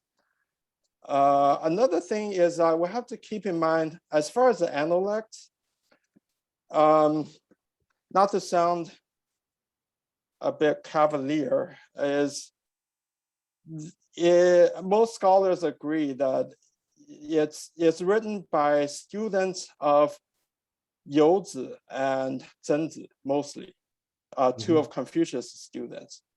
And as far as we know, Zhenzi is kind of Confucius' dumbest student, and Youzi was the funniest. So we have to take it at that value. And also reading this ancient text from 2,500 years ago, written on bamboo, the text itself was very easily either scrambled, or you lose a strip of bamboo, or a strip of bamboo gets inserted in the wrong place.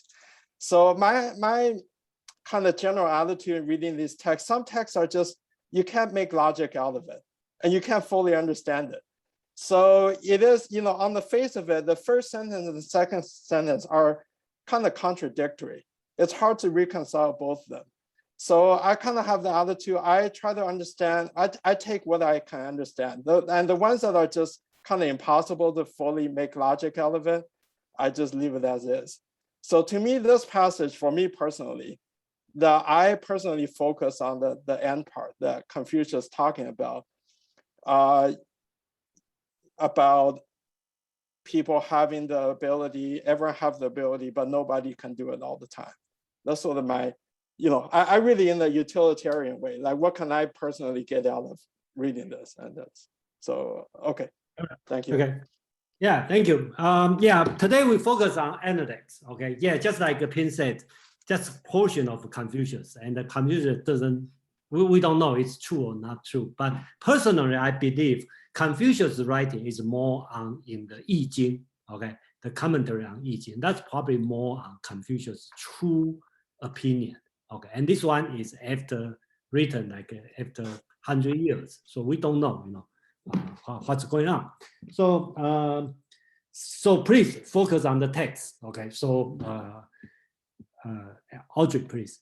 Well, I was going to say two things. One is that my translation says, the master said, I have never seen one who loves Ren and hates what is not Ren, which to me means, I don't care what other people think, and I don't even care what I think.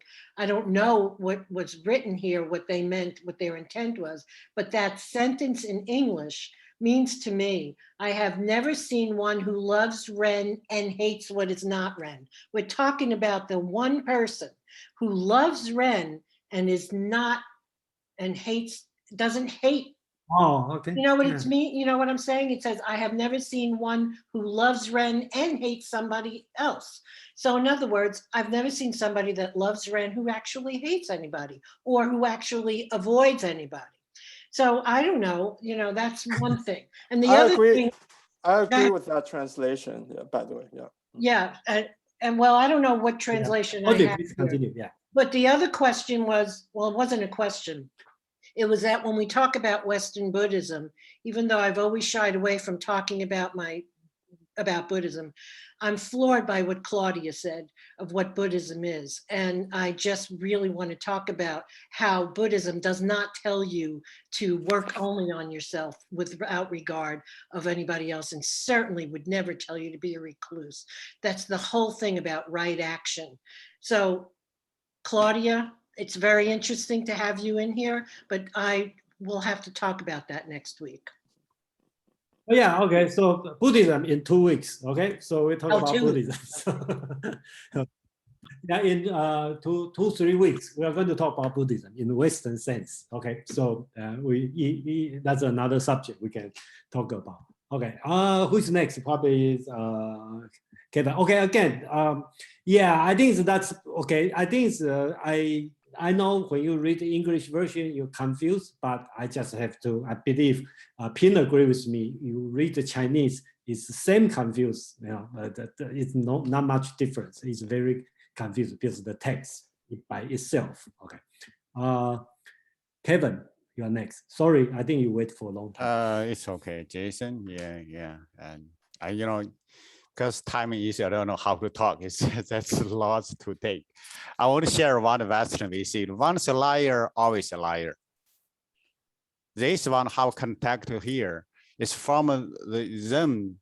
They see one day or one task or one behavior you behaved then. Maybe another time, another event you behaved wrong. So it's not them.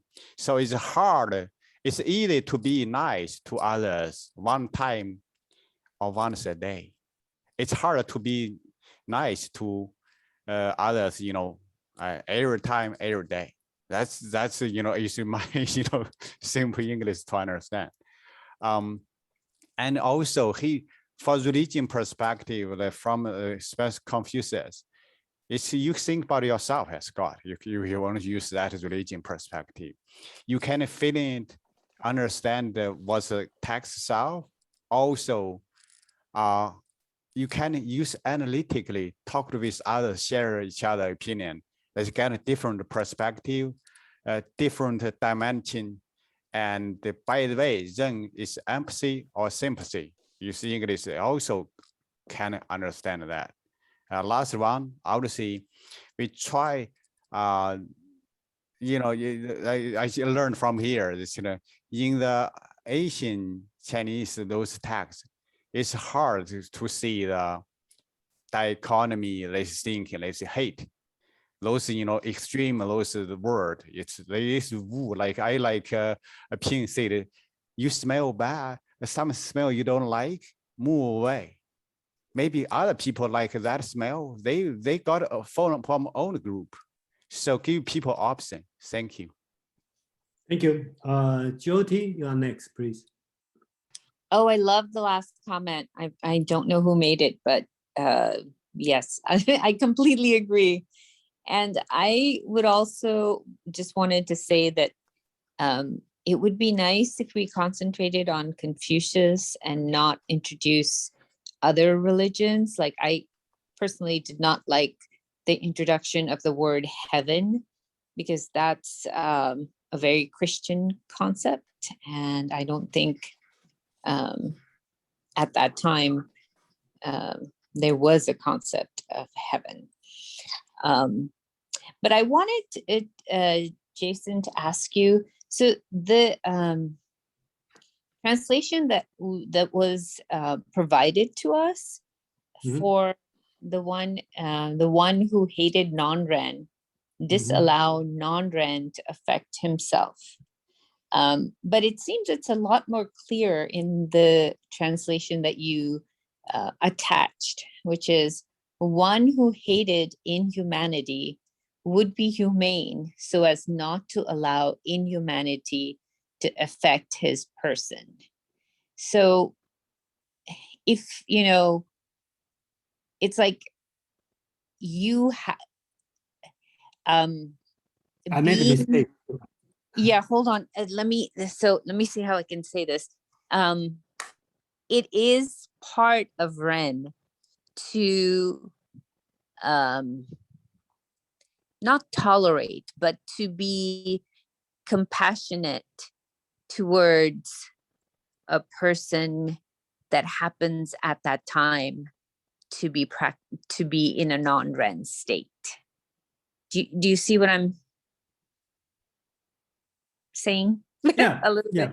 Yeah. Yes, it is actually, you need that as the Ren. When you're in Ren, you are actually being compassionate of non-Ren behavior. So you're not going into, I hate this non-Ren, blah, blah, blah, or spouting hate.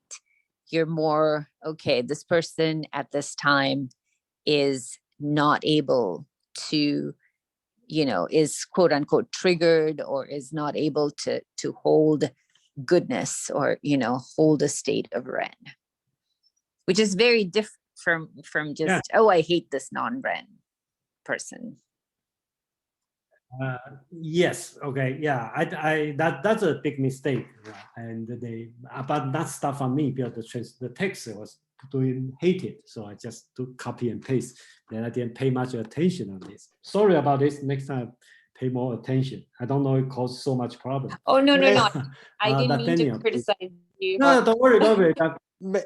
May I was just reading this over. I actually think I figured out that makes a little bit more sense.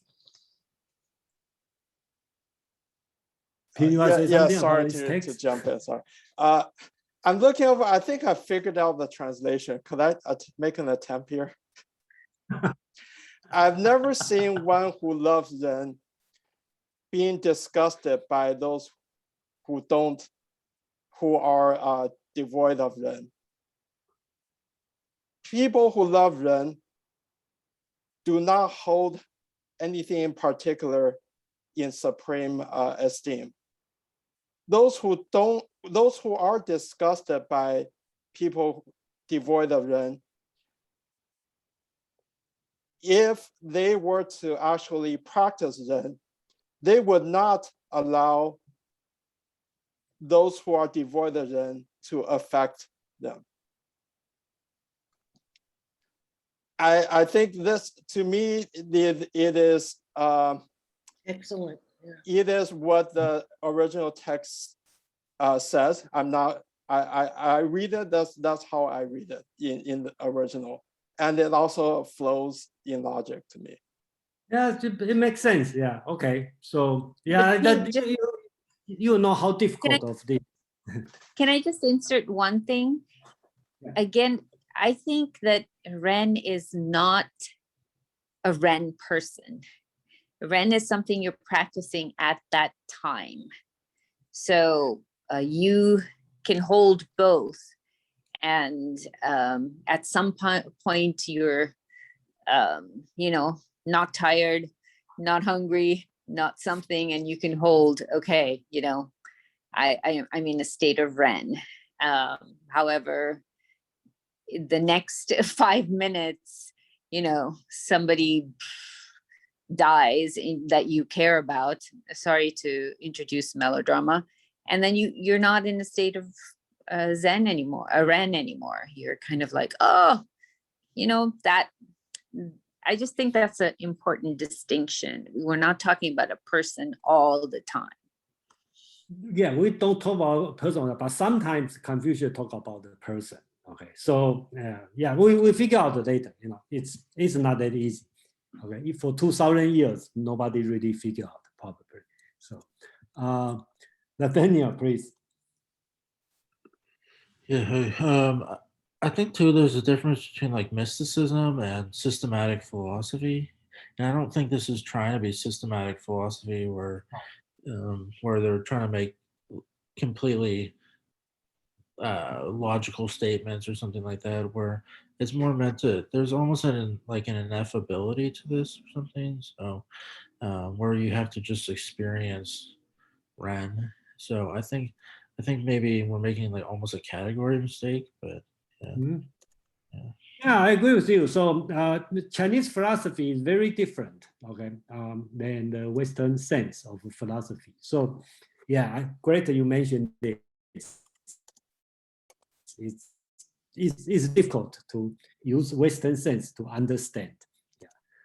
I think next one will be Rubana and Claudia. I think, Jason, you said that when Chinese philosophy is very hard to understand from a Western sense. No, I'm trying to understand Ren. So are non-violent people who believe in non-violence, are they in Ren? Well, that's another big question. I'm not going to answer now. So you have to read more to understand. Will Ping because just 1 minute. Today our goal is to try to figure out what's Ren. Okay, not talking about what's there's no authoritative answer about what is Ren. Okay, because we are go back to the original definition, the text. Okay, we want to get a taste how Confucius talk about Ren. Okay, and try to get your own understanding. Okay, so that's the purpose. Okay, it's not like give you a lecture, okay, and then tell you here's the 5 things about Ren. So, Claudia, please.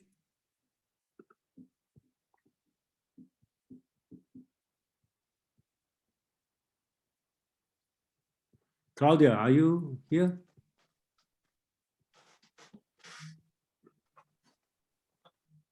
It's gone. Okay.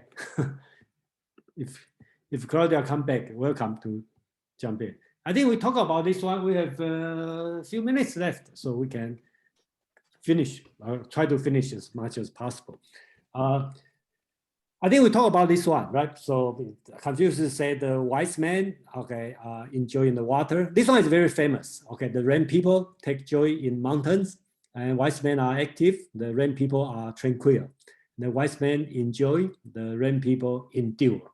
Okay, so I don't know why, but you can use your imagination to think about. Let's try to define. So the Ren and the wisdom, they always confuse over, not always put together most of the time.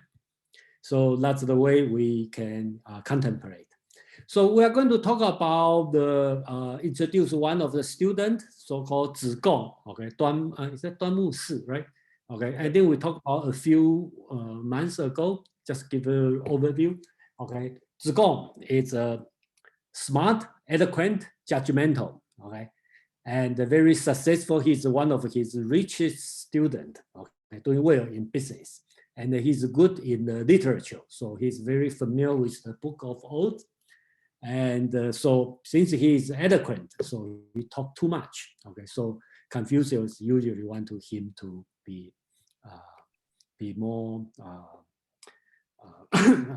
be practical. Okay, so this text, okay, 子贡 said, "What will you say of someone who broadly benefited the people and was able to help everyone? Could he be called Ren?" Okay, he's a business people. He talked about like benefit, have everybody have a good life. The master say, "How will this be matter of Ren? Surely it will be sagehood." Okay? Even Yao and Sun were concerned about such things. Okay, so you talk about too big. Okay, the take care of everybody, benefit everybody. That's the sagehood. The sage king like Yao and Sun is doing this. Okay, as for Ren, you want to establish yourself, then help others to establish themselves. You want to develop yourself, then help others to develop themselves. Okay. Being able to recognize oneself in others, one is on the direction of being Ren. Basically, it's the same as similar to previous texts. You talk about Ren, it's just around you. You just want to do it. You do it yourself and help other people to develop or establish Ren for other peoples. That's Ren, okay? That's the right direction. You don't have to think about like a big thing like benefit everybody, and then help everybody. You don't have to think this big thing. That's the sage king's business, okay? So it's very easy. Okay, you just do it, and help other people to do it. That's the way Confucius talk about. And he specifically talk about to 子贡 because he is rich. He is, probably think too big. Yeah, so that's the way Confucius talk about. We have a Claudia back. Yeah, sorry, Claudia, I lost you. Sorry, So, I got disconnected because my battery. Yeah, regarding. I don't have any problems with Mark bringing up religion, Christianity, especially if it marks a difference between Confucianism and some other ideology, right? Like I don't agree with. Many times I disagree with people, but I don't tell them, well, you shouldn't say this or say. Well, this is a democratic form, so if it helps to learn Confucianism more, then we can talk about other things, right? So anyway, regarding Buddhism, Buddhism was in competition with Confucianism. There are different ways of finding inner peace and finding happiness. So to become a Buddha, reach Buddhahood, you have to live in isolation. You have to meditate. That's why you don't see people who followed Confucianism lock themselves in monasteries, live in monasteries, right? So there's an important difference between Buddhism and Confucianism, and they were two competing ideologies. And regarding one last thing, regarding what Pin said, that Taoism did not influence Confucius. Yes, perhaps not directly, but indirectly through the Book of Changes, because he was influenced by the Book of Changes. And Confucianism and Taoism, they took roots in the Book of Changism, especially the notion of everything in the universe is interrelated and constantly changing, right? So Taoism does play a role. That's my opinion. All right, thank you. Yeah, and then let's focus on the text. And then, yeah, we all disagree many things, and Pin and I also have many things to disagree. So, yeah, and even we read the same text, so, that's fine. That's why we are here. Okay, Pin, you want to say something, please? Yeah, thank you, Claudio, for making that point. Yeah, I definitely wasn't trying to discourage anyone from anything. Just the opposite. I was just trying to put a nuance on. And I do think in specific cases, it is helpful to help us understand by cross-comparing different schools of thought and religion and whatnot. I've just kind of warned against, drawing bigger conclusions. Yeah, so thank you. I wasn't referring to you. I was referring to the lady who said we Okay, should. no, let's stop. Let's stop. Well, never mind. The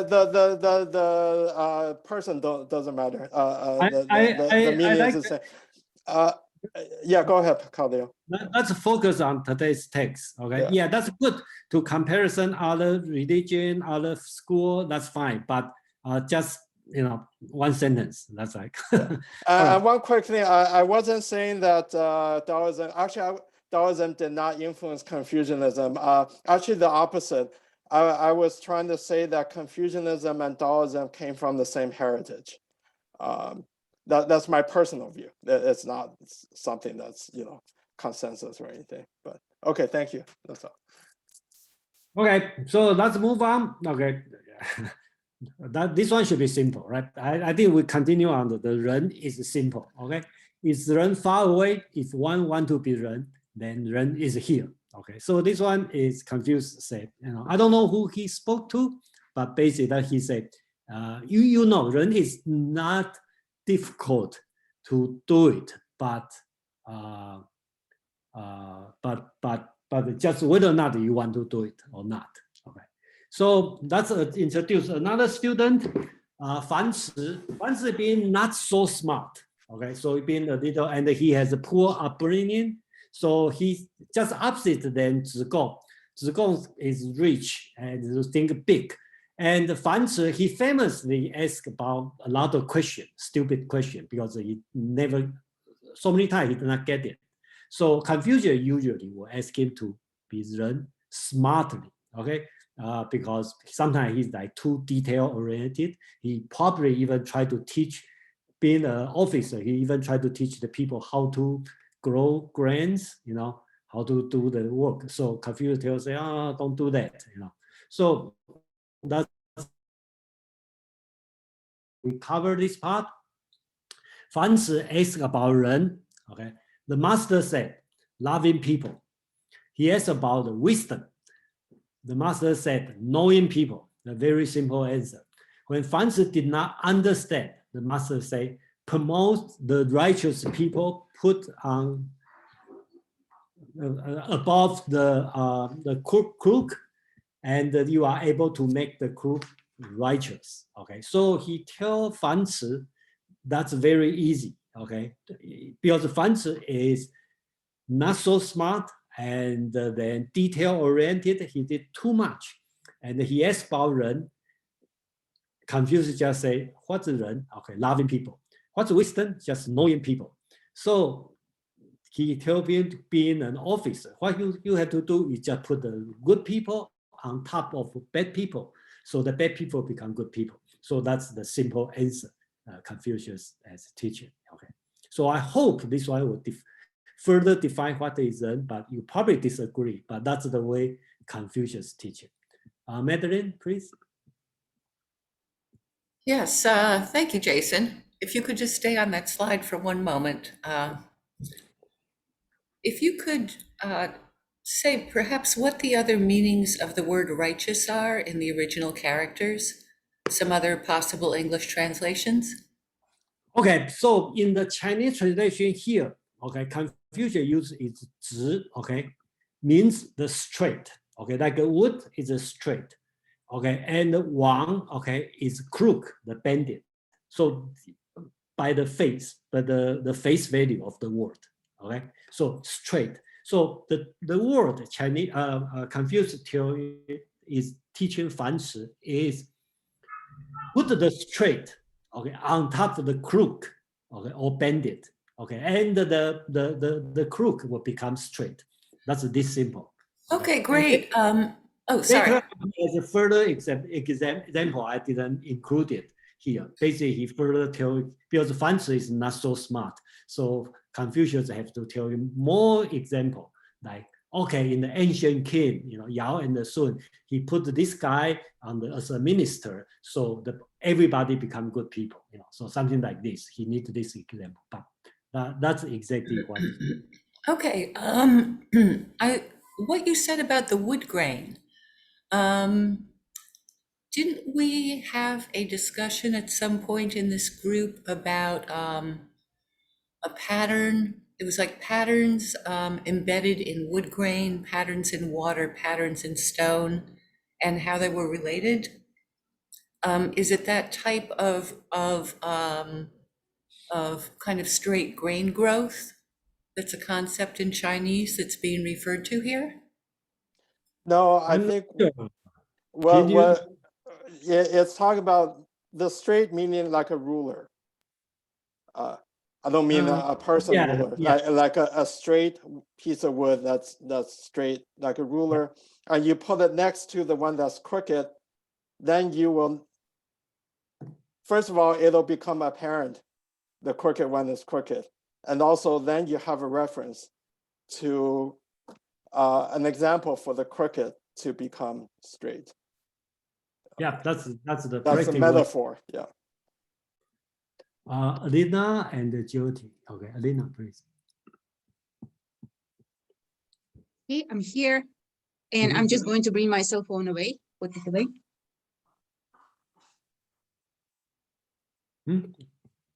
Alina? Yes, I'm here. I just put my cell phone away so we won't have echo. And yeah, it's a great presentation. So yeah, let me ask you a question. It's on one of the slides, Fanci and acting smartly. So he says that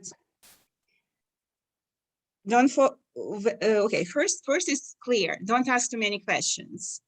You ask too many questions, you're just going nowhere. And then all masters say, you're asking too many questions. So it's clear to me. But the second one is focus on details. What does that mean? To be in the state of optimal flow, like we'll focus on details. Yeah, the one before loving people, Jason. Okay, so I think so here I probably do it a little too rush here.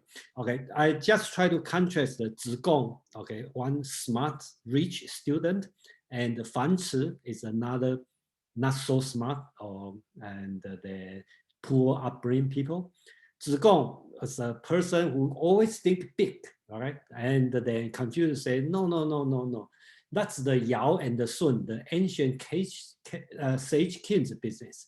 When you talk about Ren, you just develop yourself, help person next to you. That's Ren, okay? You don't have to think about like this huge thing. Fan Ci is another student who is poor. I think that's another text. He talk about he want to learn how to grow grains, to grow vegetable, some this kind of thing.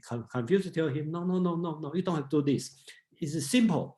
You just put the straight people, okay, straight, I mean, righteous people on top or next to the crooked people, then you will fix everything. It's that simple. You don't have to do so many things. I think that's the essence here. And like to show is, that's how Confucius teach Ren to different kind of student.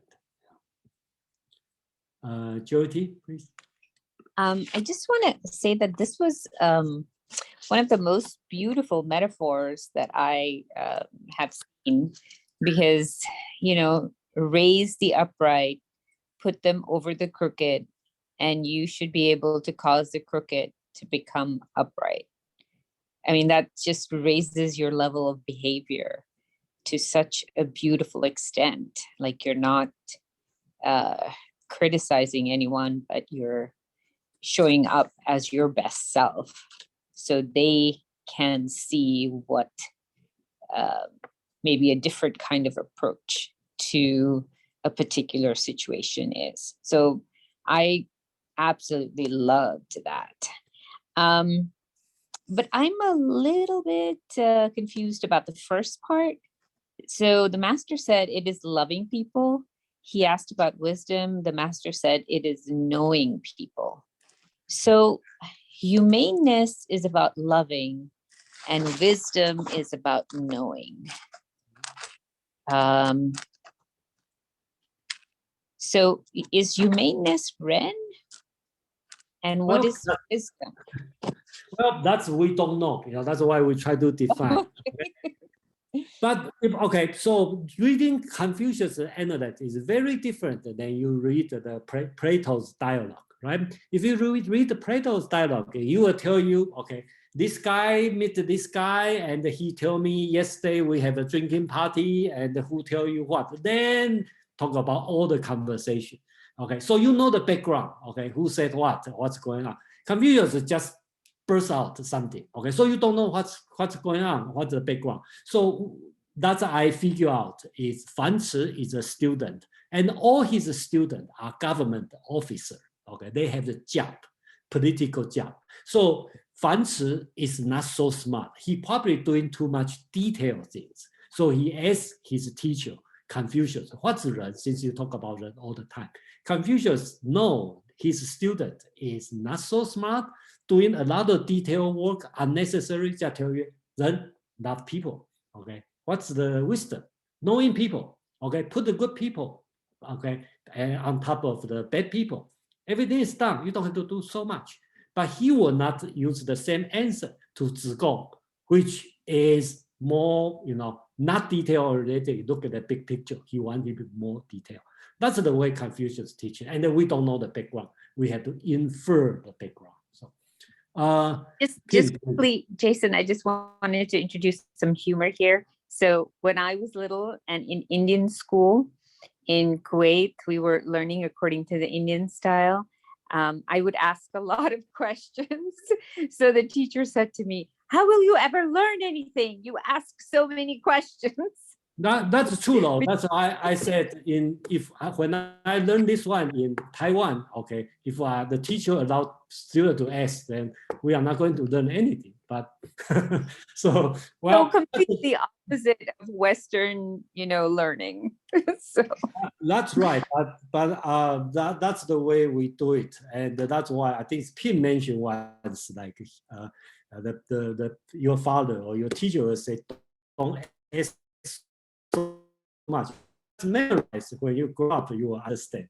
Okay, so yeah, it was even more extreme. It was you're not supposed to try to understand it. Just memorize it, and when you're old enough, you'll understand. So yeah. So yes, the GOT, your teacher reminds me of a lot of teachers I had in Taiwan as well. So is it my turn? Yeah, I think so. Yeah, I have a few mishmash of points.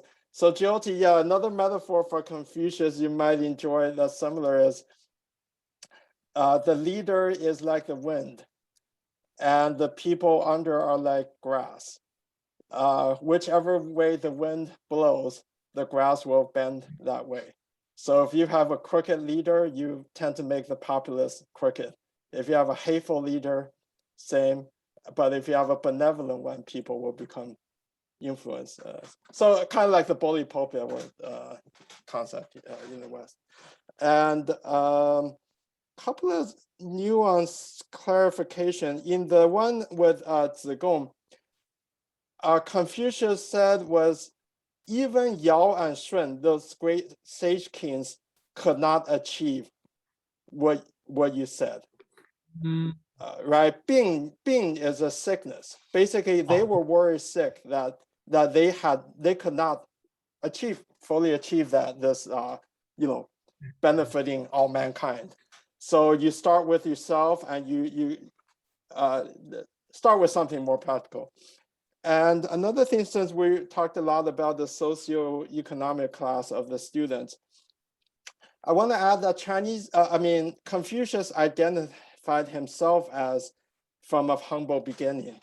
He said that he came from a poor background, and that's why he's skillful in many trades. And another thing to clarify is that Confucius believed in betterment of society by good people entering civil service. So I think this is part of the thing of what he was telling Fan Zhi, is he wanted to cultivate them to be a leader in government. And that's why he's talking about putting the righteous in position. And he wanted to aspire him to be in a leadership position in government one day, where he would be in the position of employing, other people, officials, that he would be making those kinds of decisions. So maybe it's because, of course, I'm extrapolating on my own, that speculating that maybe because Francis is coming from a humble background, that Confucius is trying to elevate his expectations. Yeah, thank you, Pim. Yeah. Audrey, please. I was going to say that I was responding to Jyoti about wisdom and knowing. I found that also very interesting in that section. And I wanted to, philosophically, I always thought that compassion was loving people, and you can have compassion, but knowing people and knowing what to do is wisdom. And you can't have wisdom without compassion, but you can have compassion without wisdom. You could love somebody and just constantly give out idiot compassion just because you love them. And eventually, loving them will make you feel better, but may not be the right thing for them at the time. And the knowing of what they need, or knowing how to help, is the wisdom part. And I guess that's saved for the sages, I don't know. But I thought, I heard that in a class once, and I found that very interesting, that there was a difference between wisdom and compassion. Thank you. But we should not make an equal sign, make it Ren equal to compassion. Okay, so because it's very vague definition. Right. So before we end, that's I think this one is important. Okay, so Ren is more important than your life. Okay, so for 1,000 years, for all the people, martyr, okay, you sacrifice yourself. Said that dedicated people and the Ren people will never seek life, okay, if it means harming the matter of Ren.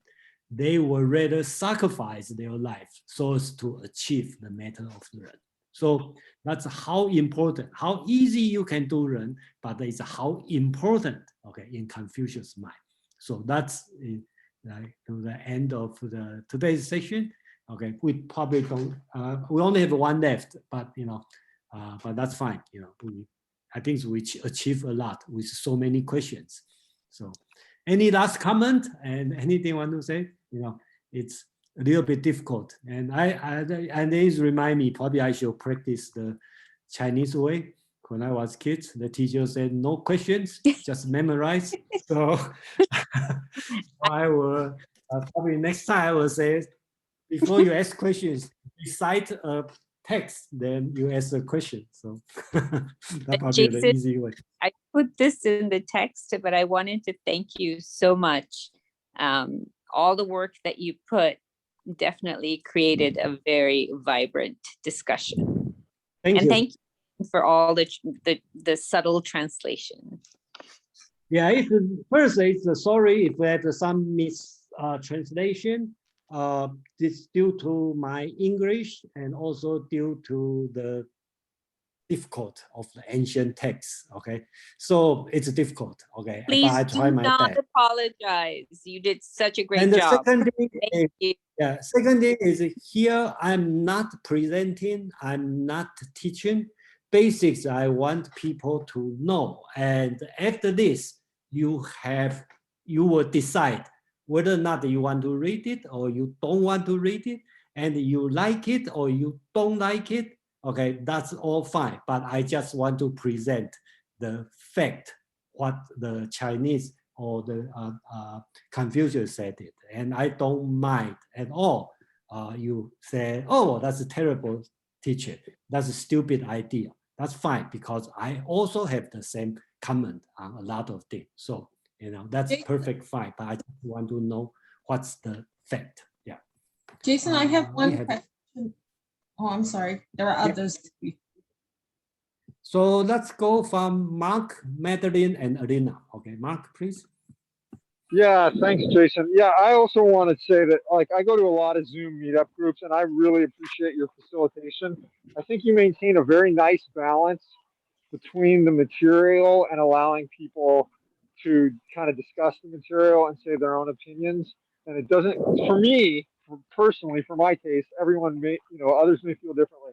I feel like it's really nice because people kind of get to express themselves and interact, yet you maintain a focus on the material at the same time. And I think you do an excellent job doing that. So I just want to say I really appreciate that. Thank you. Thank you, Mark. But you don't know I'm suffering because my opinion have no chance to express. So you know, that's the price I pay. So I have to go to other meetup to express my opinion. So, who is next? Madeline and Alina. Okay. Jason, you're a brave man. Thank you so much for doing this. I realize that with every with this group of Overthinkers Anonymous, with every text we look at, we end up getting stuck on one point. So I think you decided to break down Confucius's main ideas by just examine each one like the character. But we didn't even really get through one character today. And I'm hoping that instead of doing Ren Part 2, you would be willing to continue on to Li and some of the other Confucian concepts, because those seem to crop up a lot in the other readings that come up later in other Chinese philosophy. I have a plan to do xiao, okay, which is filial piety, okay, and that will be usually a lot are in the book 2, okay, I have a lot of xiao, so probably I will just ask people to read book 2, then let's go through. And again, if you want to learn some academic or something, you probably have to go to the YouTube or go to some online class to learn, okay, here, or buy a book to read. Here, the purpose, just like Mark said, I have to balance between text and the discussion, and I know people like to express yourself, so that's the way to let people communicate and stimulate what you are thinking. That's the purpose. So if you feel disappointed, you are not learning enough, so you probably have to go to online class or something to do some serious learning. Okay, so here we are just present the thing we have, and then we talk about this. That's it. So Alina, please. Okay. Just looking at the last slide, Jason, Ren is more important than your lives. That's this one, huh? It's generally, that's what everyone wants you to do. And from my experience, speaking from my experience, is that, sometimes you have to slow down and see if it serves you and serves of what you are, who you are. And sometimes you have to sit quietly and protest, like, I'm not doing this. Thank you. I appreciate it. And because of... I'm not asking you, yeah. I just say that's a Confucius. Yes, absolutely. I say that's a master said, okay? I didn't say you do this, okay? So really don't take my message. And I didn't say I agree. So, okay. Absolutely, absolutely. Rubina And just let me add something. So that's why Confucianism was promoted. That's what everyone's saying who was in China in the period of communism. It was kind of aligned a little bit with the notion of Communist Party. Because of that, you have to sacrifice yourself. The master said so, for the greatest good of all. And then another thing that what you said, Jason, sometimes I learn the best when I'm quiet and I just ask no questions. So I just let everyone speak and let them create that. So thank you so much. It's a great group. Right. Thank you for joining. Yeah, I hope everybody enjoys. So, and we are here to have a good time. I think that's the most important thing. And then I personally, I don't believe they have a philosophy, good philosophy or bad philosophy, because same thing you can make you good or bad. Reading Confucius, like Chiang Kai-shek is a perfect, good Confucian training and dedicated Christian, doesn't make him a good person. So, so I don't see reading something will make you a good person. You just understand something. That's my opinion. Rubina, please.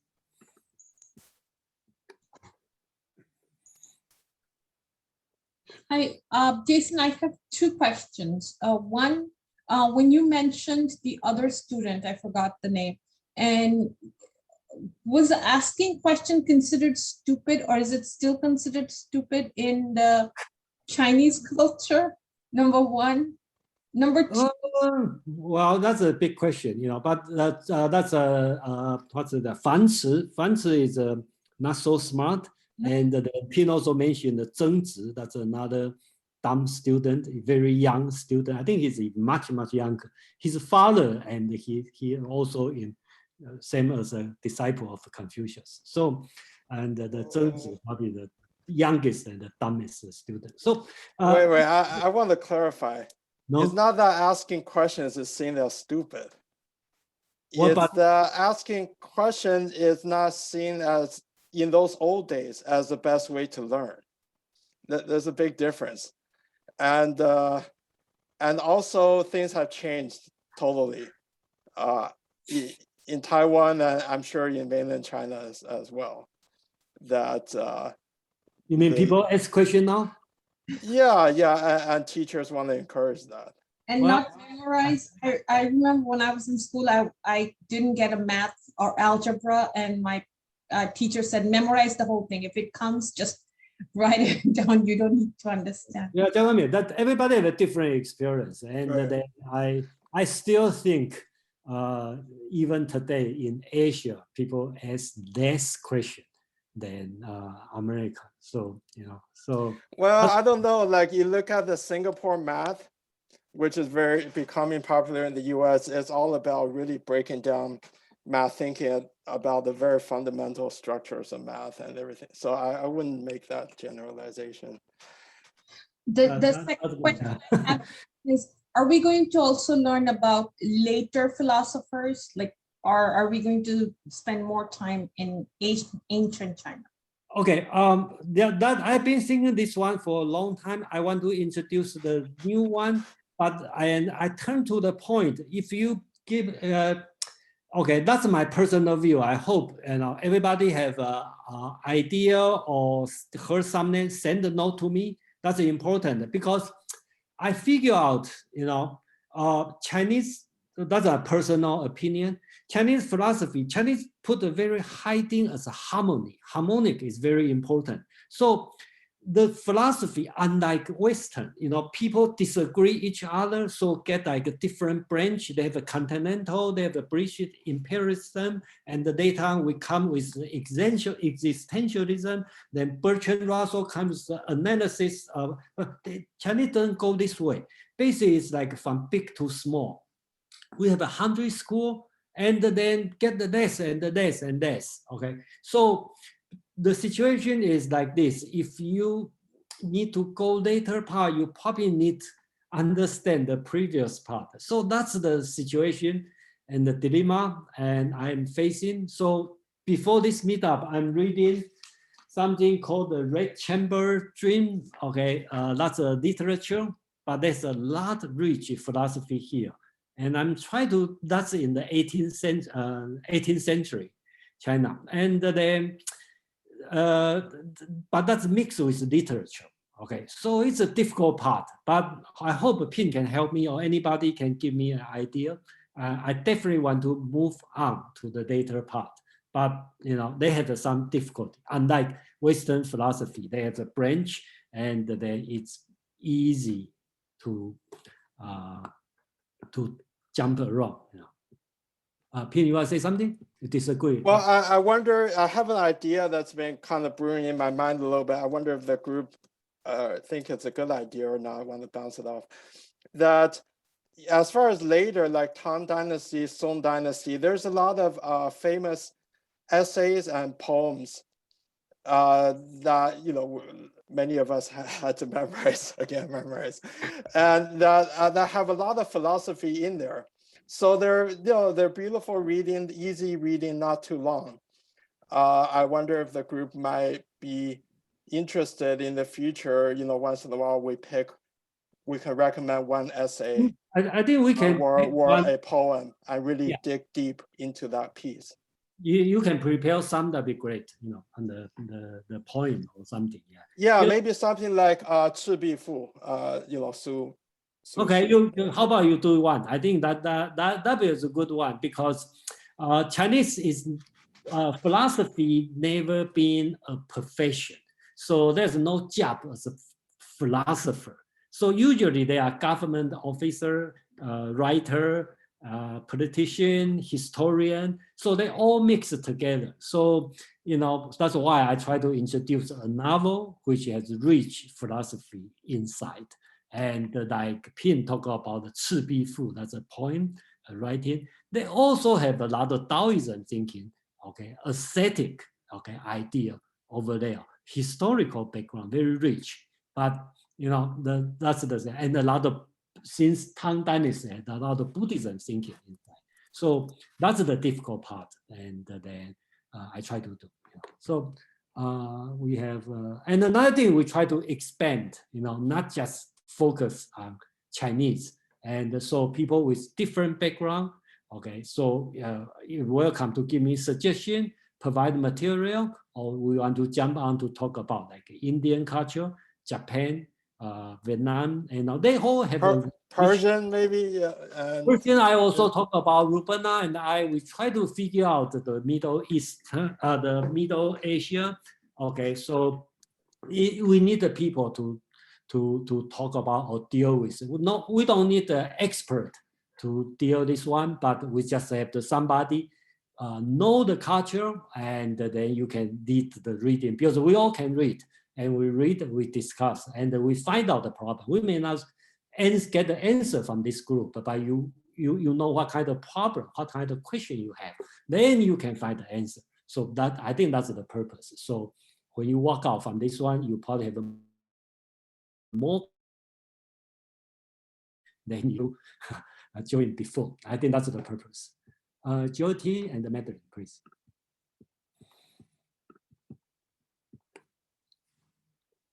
Just quickly, this was one of the ones that we didn't discuss.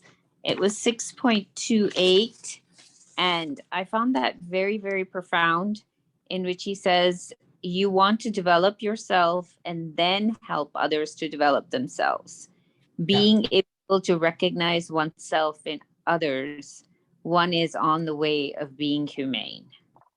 I just wanted to put that out there, that to me, that you develop yourself and then help others to develop themselves is very sometimes antithetical to what we tend to do here, where we're like, oh, I'm going to go help. But you have to be a whole person yourself to be able to offer something to others. So I just wanted to put that out there. Thank you for sharing. Yeah, that's a very central tenet of Confucianism. Yeah.